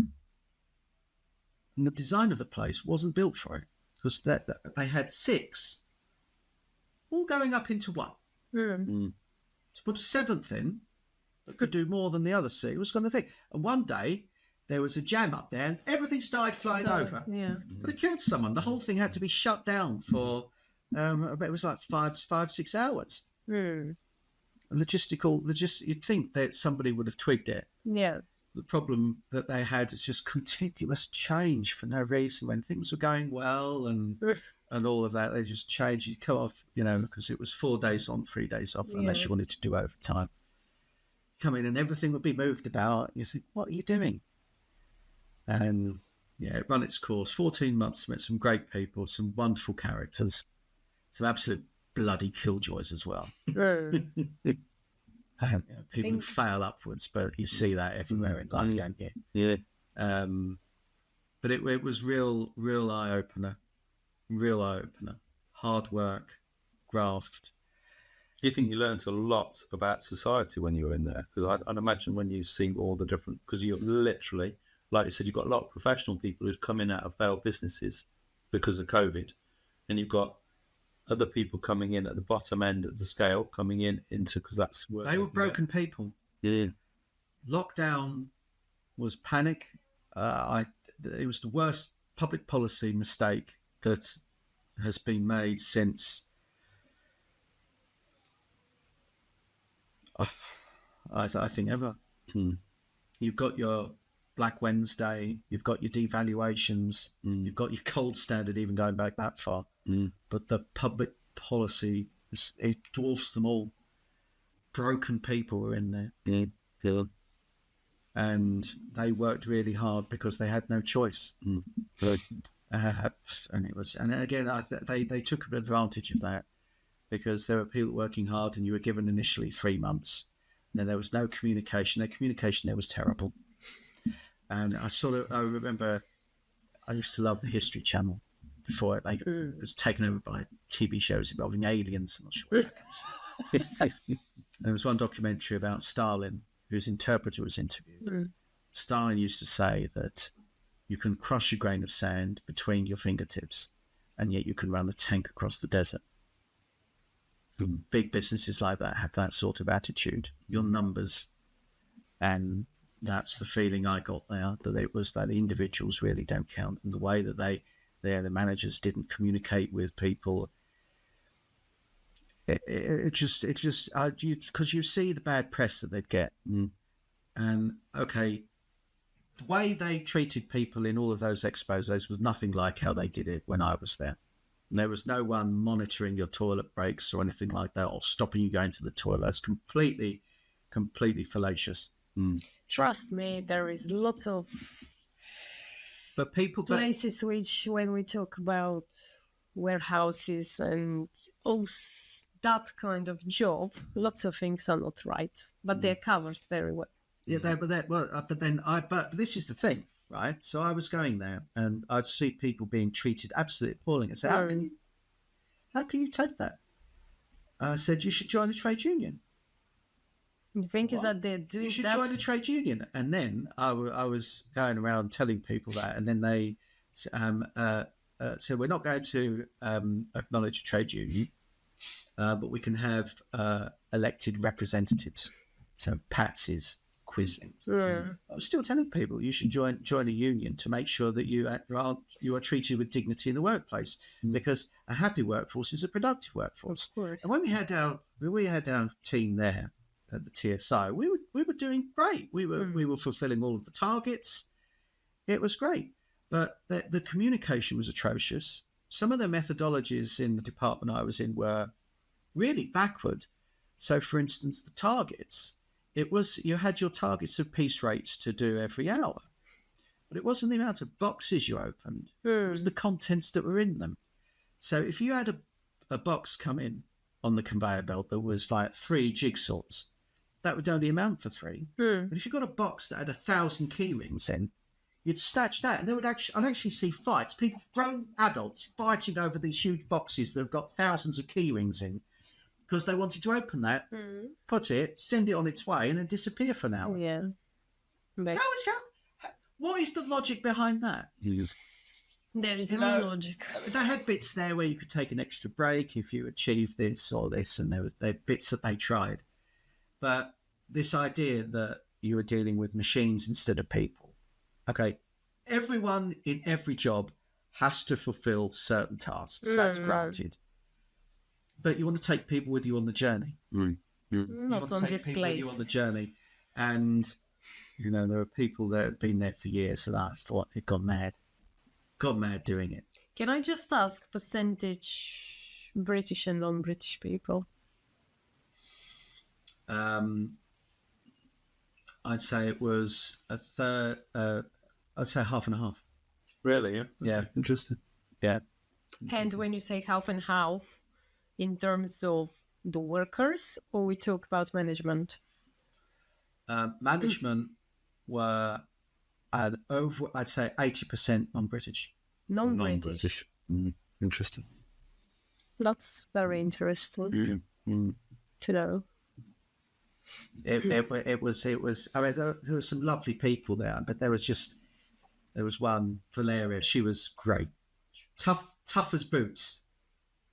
But everyone was like treating the tier below them like dirt.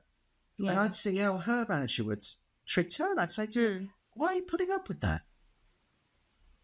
And it's I think there's lots of psychology behind that, because I've been on that place, and I'm still sometimes fighting because I've got lots of friends and people who I know are working in situations like that, and just getting out of my body when I hear some stories and things.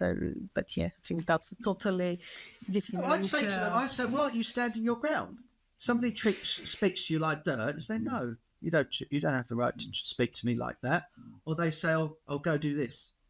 Because very often they don't know their rights. This is the first thing people that don't know. That is real exploitation. When you said about the trade union, I'm pretty sure that at least half of the people who are non-British, they wouldn't even know, or they'll be scared and worried to go, that they don't gonna be able to explain. Or I've seen that, and I think that's the most thing, and this is what drives me crazy sometimes when we start and blame other countries or places that they don't behave well with their employees, where it's happening here as well.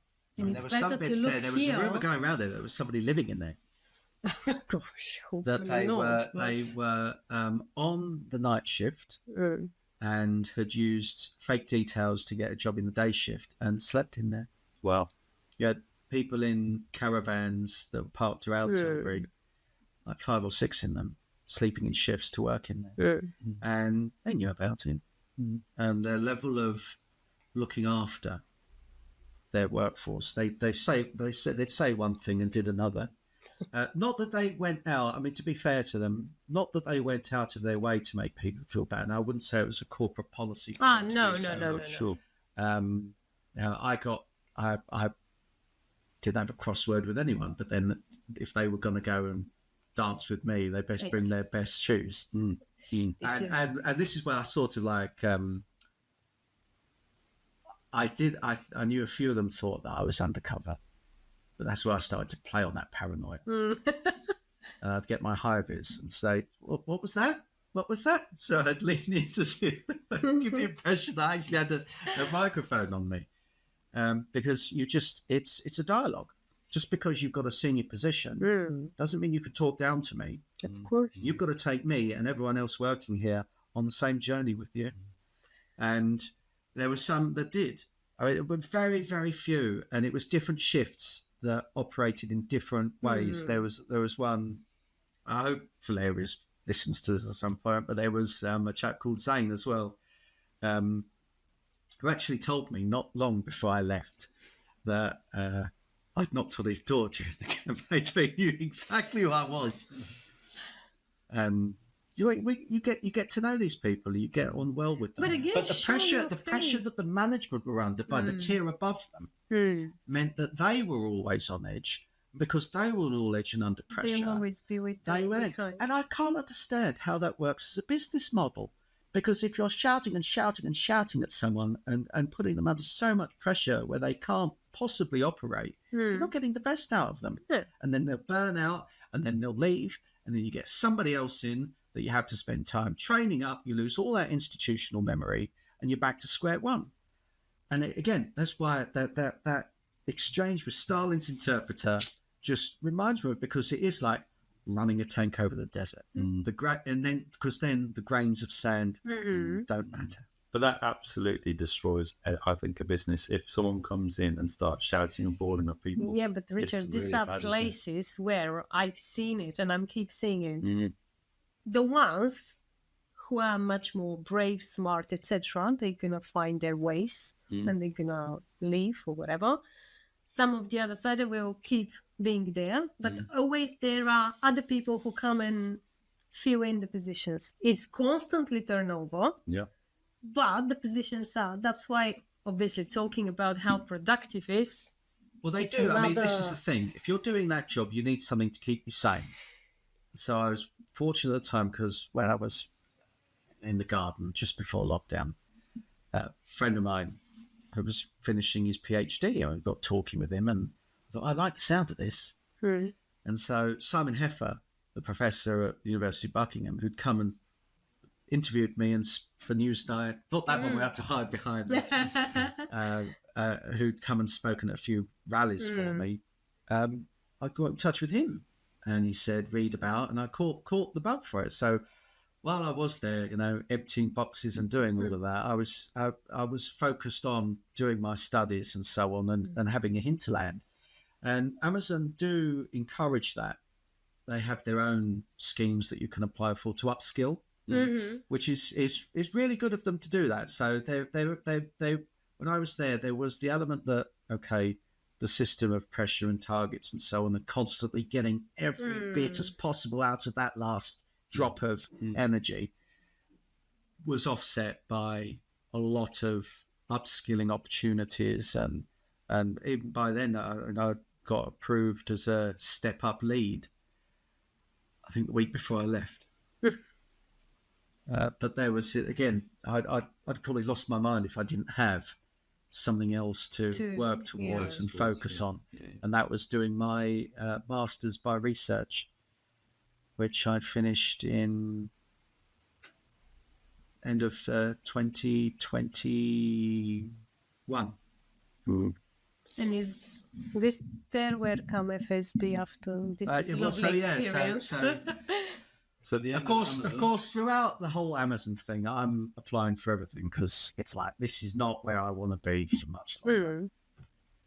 I'm applying for things and going nowhere. And yeah, but that's interesting. Your CV will be absolutely outstanding.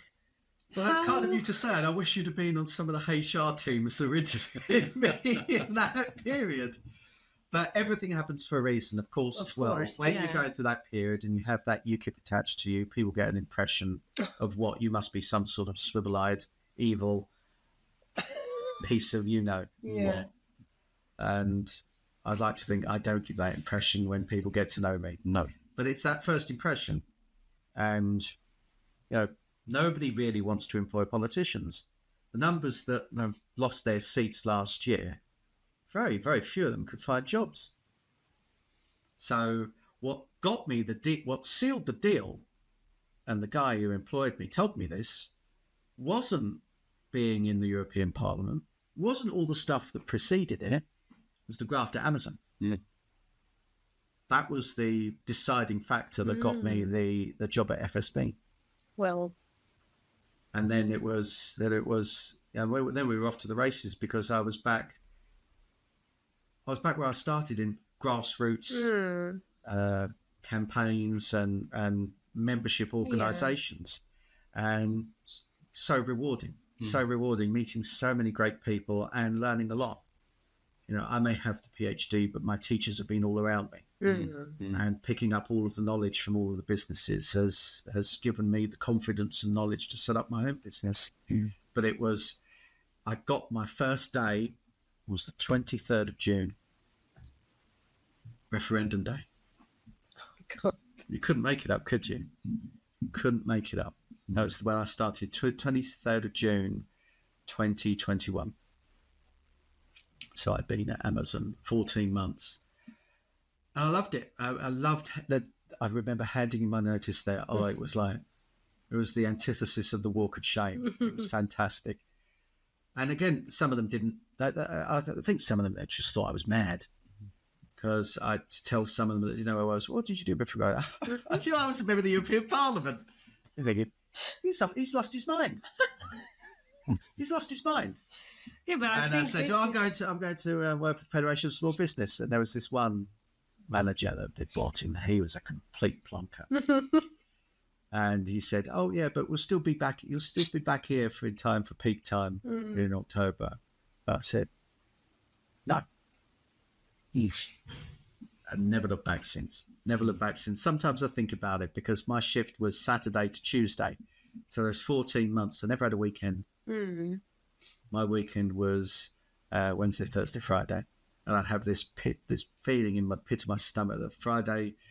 It's like on Friday, you think, weekend coming, and I have the pit in my stomach thinking, here we go, I've got that alarm's going to go off for you. 6 on Saturday morning.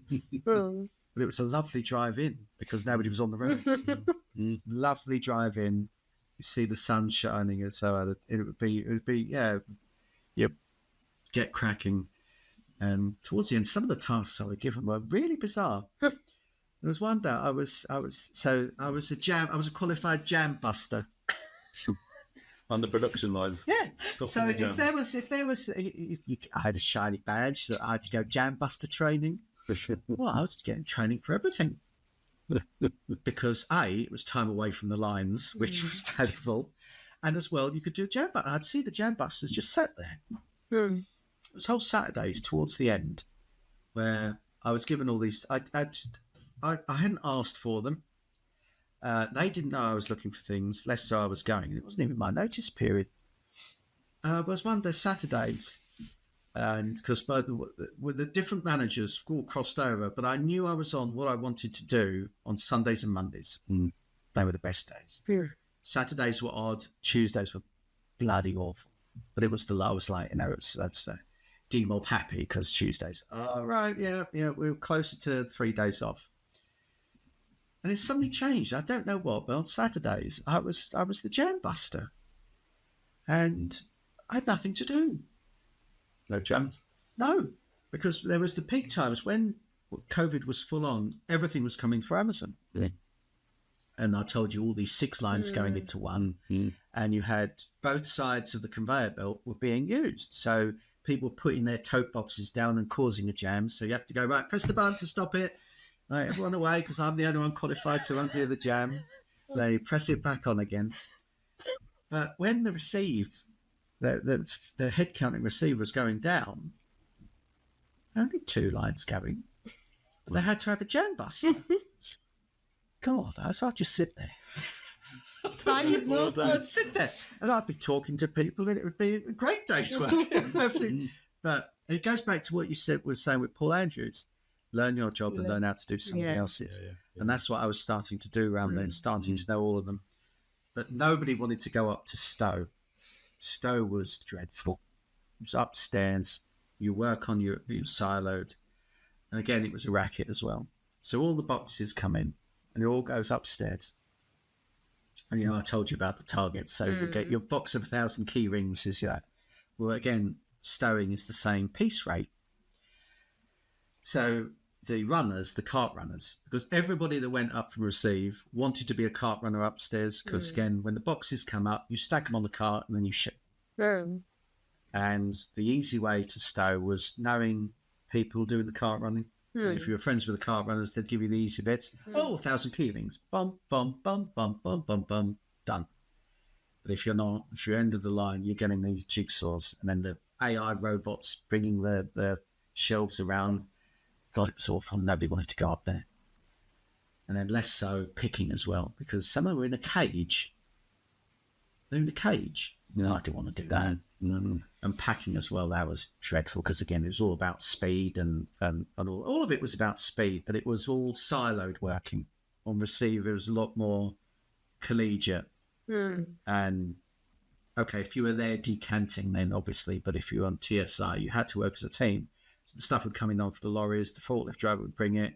You have to make sure it's scanned and pump trucked round, and the reactive ones had to be labelled and put on as priority. So there was an element of teamwork there, and we had a really good team, really good team for it.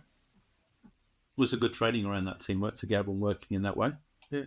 You had to have a good team because of how quickly the stuff had to go. The problem was that, different managers on different shifts that would put, because it was of all of the things, there was a thing to do. But then they'd put people they knew there and they wouldn't do it, and some would go missing. But in peak time with COVID, our group there didn't change, because we would get, I think the most we got in one day was 13 reactives, which you're looking at a very short window to get these boxes upstairs as quickly as possible. And that is a Herculean exercise. And then there's the problem, because all of the conveyor belts are going at the same time. Jams. So if the other conveyor belts were going so quickly, they'd have to go to the lift. Hence, you end up walking 15, 16, sometimes even over 20 miles a day. Great exercise. So, Tim, the next journey after Amazon, we're moving into FSB. Now, the Federation of Small Business is an organisation to help and support small businesses. The name's on the tin. Yeah, it's like the fourth emergency service for business. It's got a lot to offer, but I had no idea that networking was a thing before this. And it has taught me so much that your network is your net worth. Right. Business is all about referrals and contacts and connections. everybody knows everyone, and that if you are in a rut or if you're looking that your business is stalling or anything, that you're not doing what you want to do or achieving what you want, go out and meet people. It's that simple. Have a conversation. Every conversation is worth having. Really? And the people I've met have been inspiration. I've met all of them, everyone that you could possibly think of. I've met. You'll forgive me when I say you're not all up there on that level with Margaret Thatcher. I mean, that was hero worship, and I met her once, and that will stay with me forever. But the inspirational stories, the wonderful people who have crafted incredible ventures. I was thinking 2 years ago, I've got to get me some of that. Because my career so far has been it's been a crusade. Mm. And when you probably gathered, but when I do something, I go all in. There's no half measures here. You got to throw your cap over the wall and follow it. The key, obviously, with small business is having the right support and having people around you to help, and starting off and having a conversation. And obviously leading the FSB is an opportunity to meet business leaders and young entrepreneurs or older entrepreneurs who actually are looking for a bit of advice. They've taken that just step out of working for somebody. Yeah, as you were. And building that network. And making the right introductions. I've introduced people that have created great business ventures, and the one I am delighted about, I'll tell you, is I brought together a wrestling franchise and a garden nursery. Interesting combination. Indeed. So Alex Gilbert, fantastic man. You've got to have him in this chair because his story is so much more interesting than mine. He's founded UK Pro Wrestling. Yep. And we had him speak at an event we had at Reuters Garden Nursery, the Lost Gardens of Sevenoaks. I was looking around and thought, yeah, I've got to connect you because there's business can be had here. And there's this really good chap called James Crawley who's with Reuters. I think he's a non-executive director. He got talking with Alex and they have wrestling shows there. What great thing.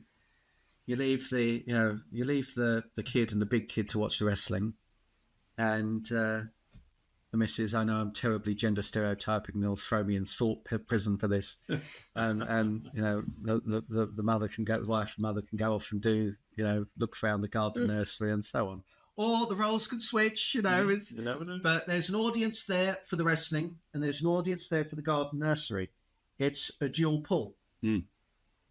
Generating your own demand. And they've had repeat business together.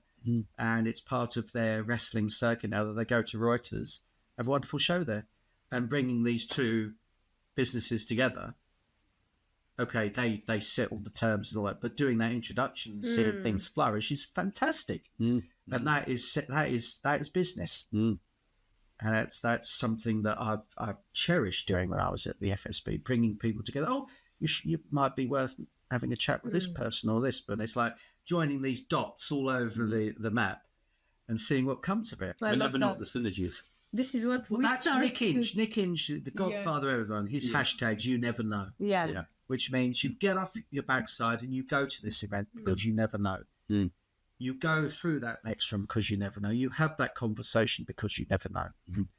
And I know from my business, which is 4 days old, that those you never know moments have already happened.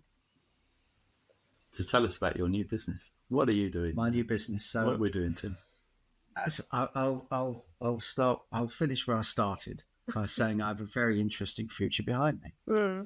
And putting all of these skills together in a marketable service. It's a complete communications consultancy called Just a Minute Media Limited.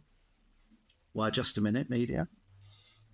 Because in this day and age, if you can't convey your message in under a minute, you need to try again. It's not going to keep that door open. You have to generate your own demand. So it's a wraparound consultancy, deals with public affairs. I say, you may not be interested in politics, but politics is interested in you. Communications campaigns. We get confused nowadays with social media which is broadcast. Mm-hmm. And it's like going to a networking event. And broadcast is getting up and saying, I clean windows. Brilliant, I can do that. Communication is saying, I can add tens of thousands of pounds to your property value. Ah, tell me what. That's the difference, generating your own demand. Of course, there are elements to do with news generation, which sets me apart from the competition. And then we're into public speaking training. I've read statistics that people fear that more than their worst nightmare. I love it. And media training as well. The first bite is with the eyes. And it's complete wraparound. And I love it. Is it just you who is doing it at the moment? Are you having someone to work with you, or it's just you? It's just me. Just you.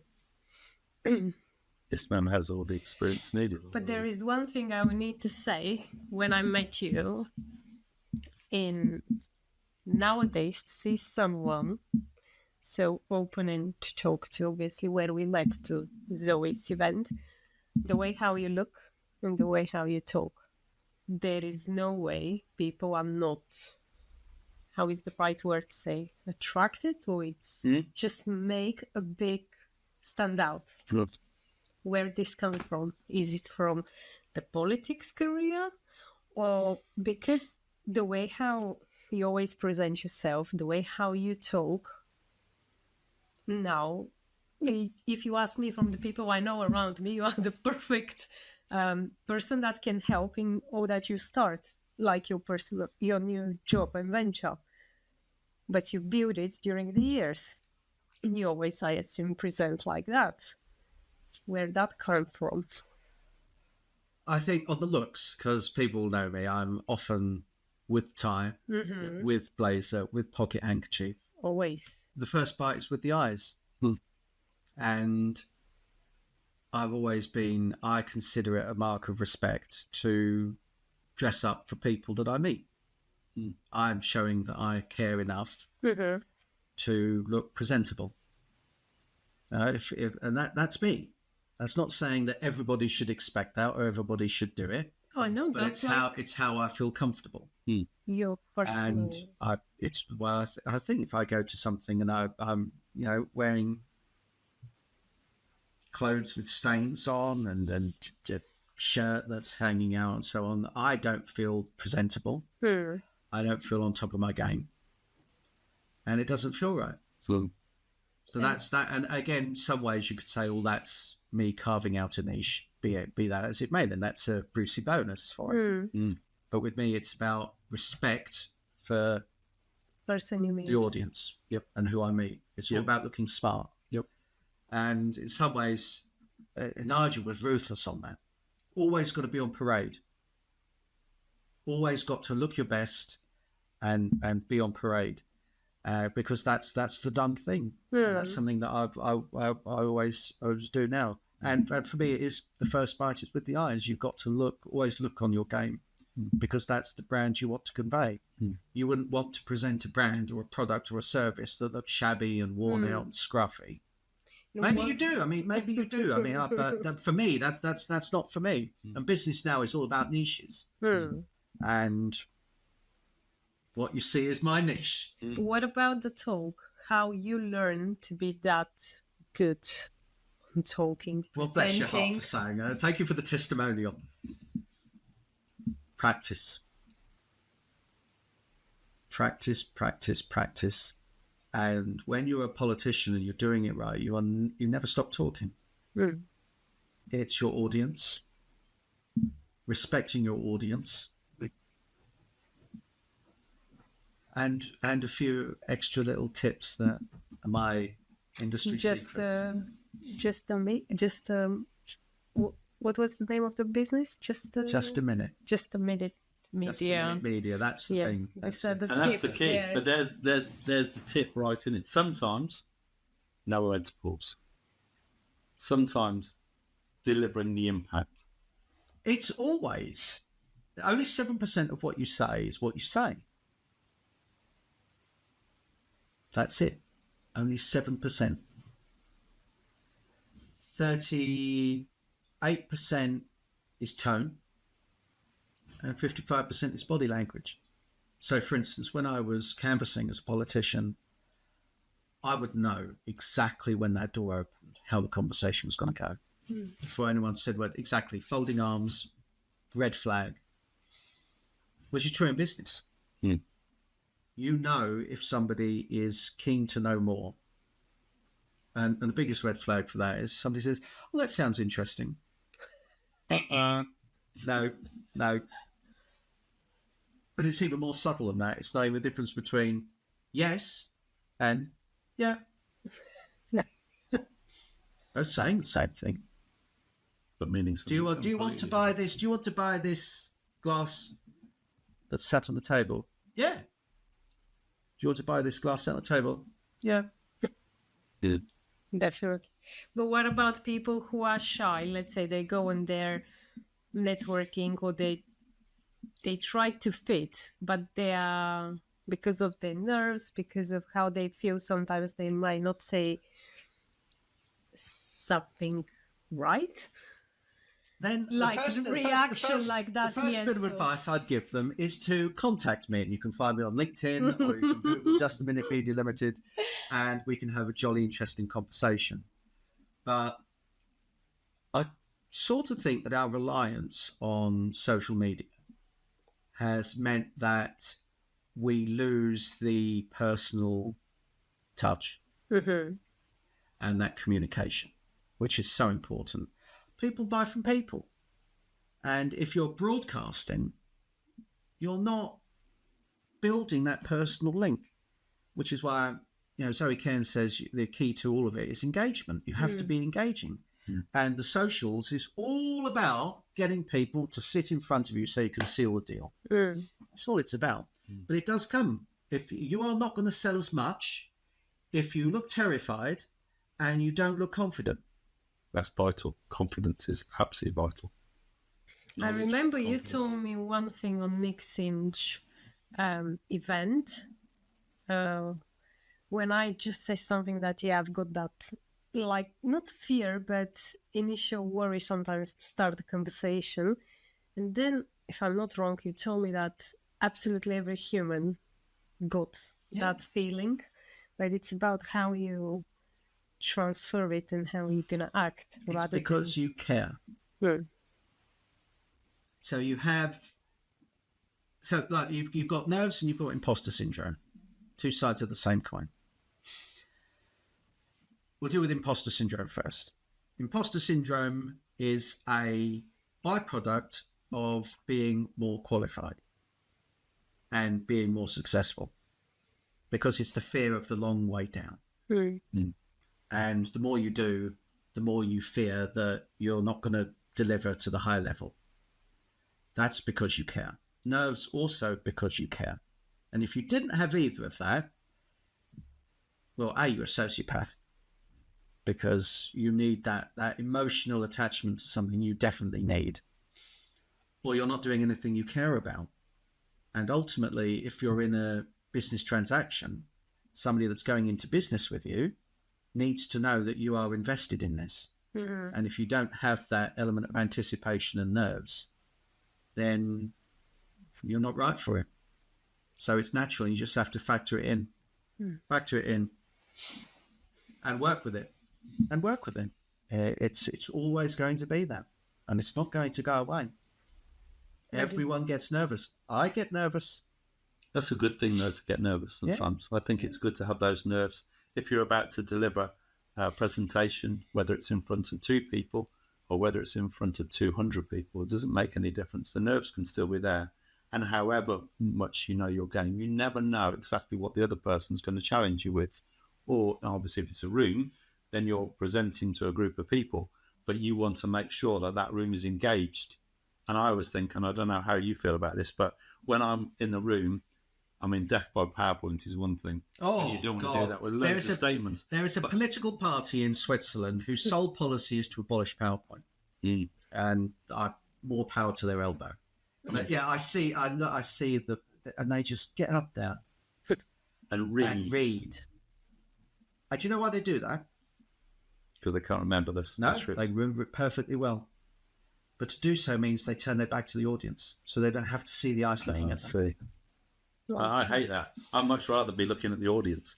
I'm rather having pictures and behind me. It's something that's giving us a visual. But me, I'm engaging with the audience. I want the audience to listen to me, and I want to be able to see and read their eyes and make sure and see what's going on. And sometimes I'm never pick on anyone, but like I'm always looking at the room, and some of the people who I think maybe should be engaged are not, and those who I want to be engaged and try and engage with them just to bring them in, because like if you can warm the audience to your message, that's so important, because that audience are your customers, always. And if you can just lift them and strengthen them, and you've got to keep them warm as well, and you've got to keep them a bit smiling. The one thing, when you're looking at the audience, you know whether they're with you or not with you, and that's very important to read the room. There's the finding the sweet spot there. So I've read a piece of research that the human brain can concentrate on a presentation for 8 minutes, and those that go longer, you'll have that fear of God running through you when you see somebody that's head slumped down, their chin is on their chest, and if you're at that position where you think you're boring people, that's going to hit your confidence as well. And it's how you maintain that engagement for as long as you want to go. And if in doubt, it's always about story. You take people on a journey, and you can turn any presentation into an inspiring journey with a bit of imagination and confidence. So it's all about how you conduct yourself and how you present yourself. Because again, very little of what you say is actually what you speak.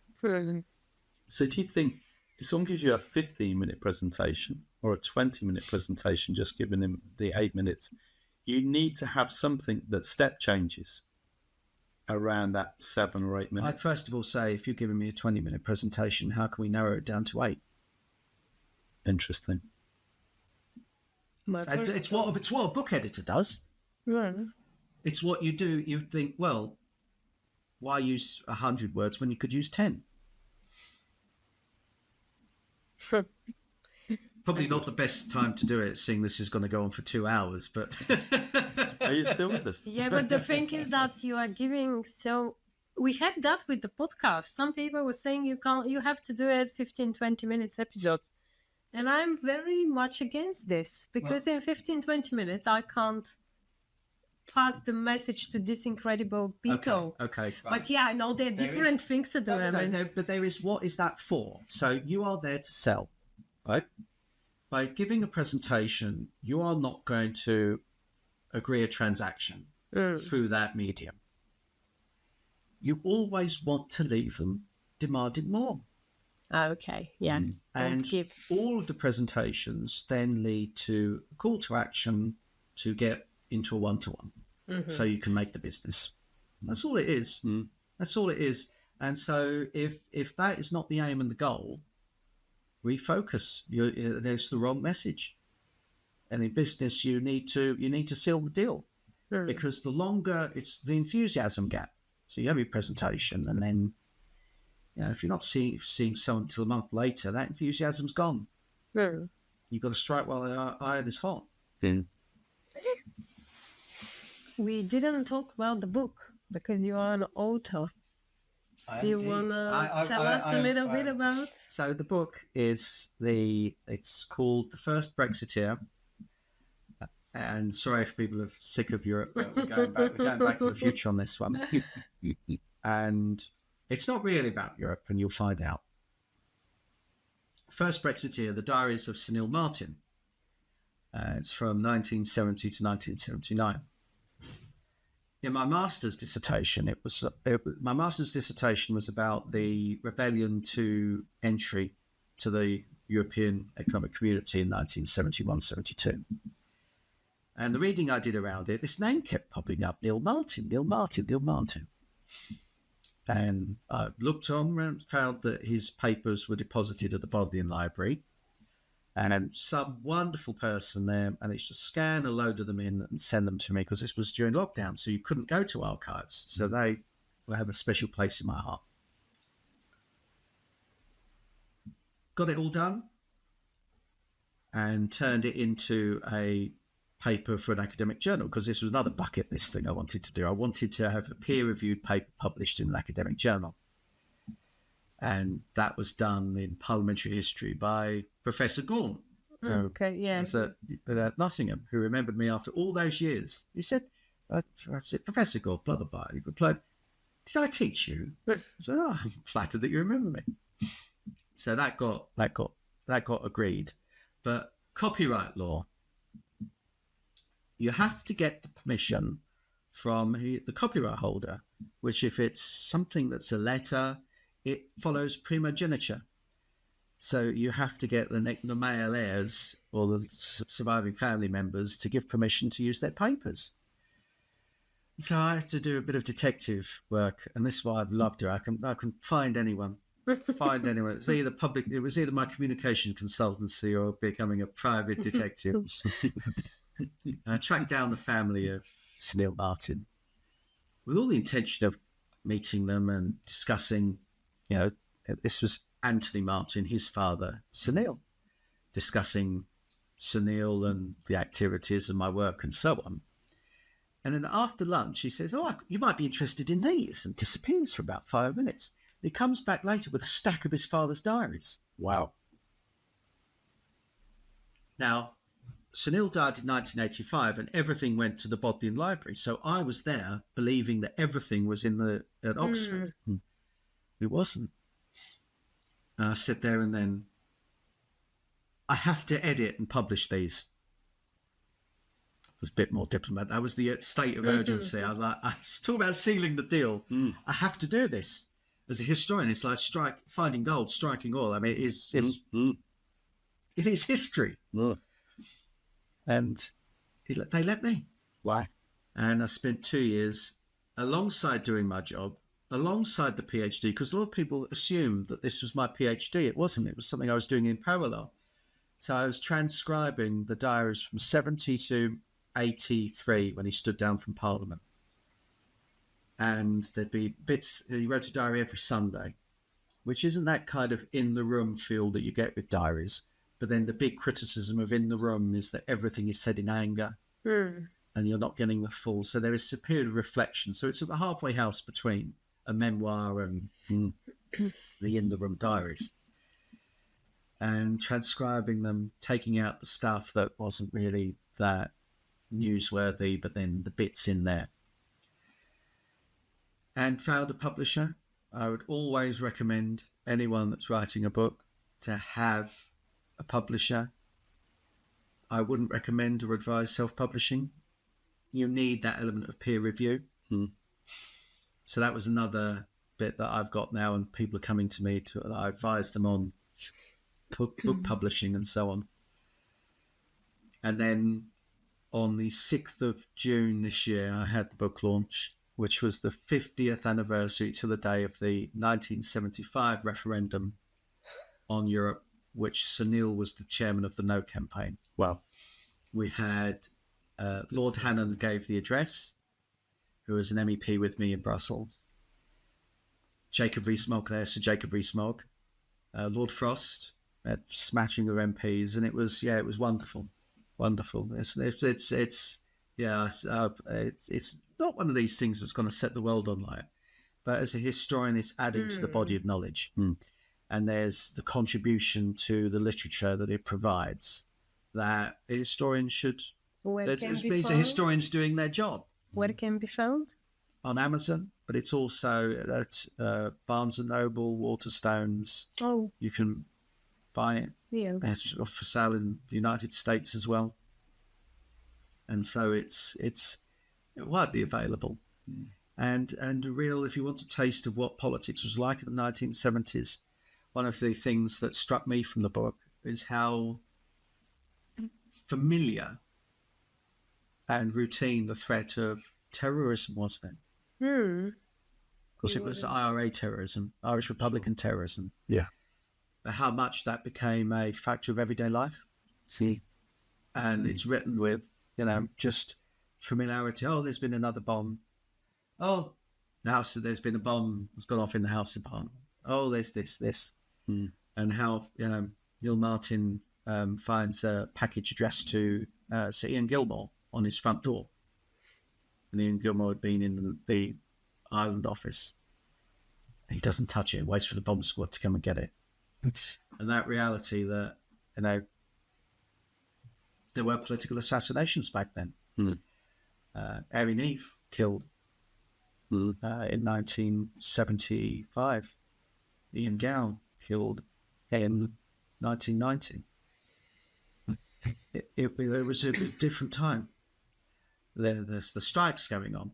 That was another thing that, electricity strikes, a 3-day week. Yeah. Could you imagine now with the smartphone generation if they couldn't charge their iPads and iPhones because the power workers had gone on strike? Absolutely. There'd be riots.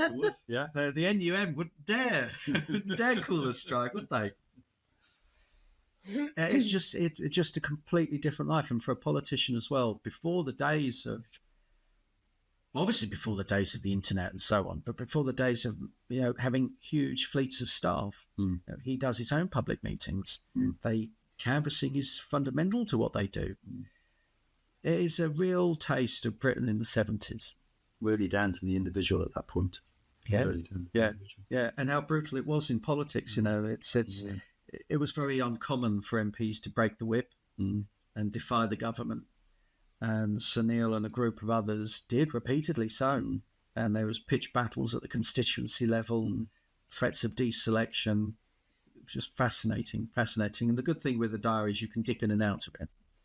So there are chunks there that you've got Europe, then you've got the collapse of the Heath administration, then you've got the rise of Mrs. Thatcher, and then you've got the Hun Parliament of 74 to 79, where it was, for Sir Neil, he believed in parliamentary sovereignty, literally, and the right of Parliament to dominate the executive.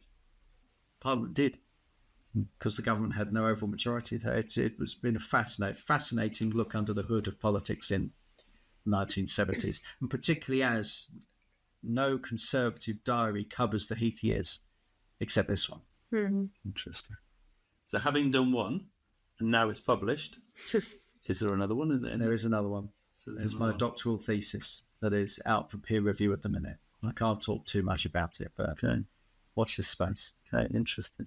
Lots to watch in your space. Lots to watch. I mean, I do. I'm also the academic director of the Margaret Thatcher Centre, which is a charitable foundation that explores the life and legacy and beliefs of Margaret Thatcher. And it's her centenary on October the 13th this year. So we have a huge dinner. We have had an academic symposium at Churchill College, Cambridge, where her papers are stored. And we'll be doing a series of events that discuss elements of, I love an anniversary. So we got the 40th anniversary of the No Turning Back group, which were one group of Margaret Thatcher's biggest supporters. That's on the 3rd of November this year. And then next year, you've got the 45th anniversary of the 1981 budget, which was the real tipping point in post-war economics. And then you've got the 45th anniversary of the Summer of Riots in 1981. And of course, the discussion there, it was seen as a rebellion against the economic policies of the government. But were they really? Because they didn't riot in concert. They rioted in Brixton, they rioted in Liverpool, they didn't riot there. So it's time to reevaluate and look back. And to complement all this, I'm editing a journal called Thatcherism Today, which is a nod to Marxism today. Okay. And that was a journal, very influential journal in academic circles. Thatcherism as a term was first written about in Marxism Today in January 1979. And I have the editor of the journal from the period has agreed to write guest editorial for our first edition. Really good. Yeah. I will need to look about that because I watch a series, very obviously, on Netflix. And there was a moment where it was covering during her times. Not The Crown. yes. Oh no, But no. because The Crown makes me to go, honestly, I think, I'm not sure, was it the first or second season, makes me to go and to learn so much I was interested in the history, what was going on. So I was Googling and trying to find out what was that, because obviously I don't know. And Margaret Thatcher was one of the things that I'm really curious to know more about. I'm not saying that in the movie they represent what it was, but it makes woke that interest in me to know more about it. And when now you mention it, it's thinking that it's nice to find out that's what it done is. its job then, because there's history, it's bunk. But if it inspires people to make up their own mind and to do more independent research and study, then it's done its job. And more to it, because there's lots out there. There's Charles Moore. If you want to know the ins and outs of the life of Margaret Thatcher, Charles Moore's 3-volume biography is as good as it's going to get. And that was with her blessing, but to be published after she passed. He spoke to everyone, and it's a really good read. And you find out some funny things that she promoted those she fancied. That's one of the conclusions from it, that they were all tall, well, trim, self-made, real standout. That's why she tolerated Michael Heseltine for as long as she did. And that's why she tired of people like Geoffrey Howe, who looked a bit, grey. And Debbie Seeley said, like, debating with Geoffrey Howe was like being savaged by a dead sheep. And she berated Nigel Lawson, who was quite rotund then, kept saying she'd cut his hair, very dismissive. But then she liked the thin, self-made ones. John Moore was the next one. Cecil Parkinson, she had a soft spot for. Alan Clark, she had a soft spot for. When Alan Clark went on Question Time and famously disagreed with government policy. And you think he was fully expecting to be fired. Well, she let it slide. She liked it. Yeah. And I assume there is something in that, in John Major. Assume. Because he wasn't of her politics. And, okay, she promoted according to competence.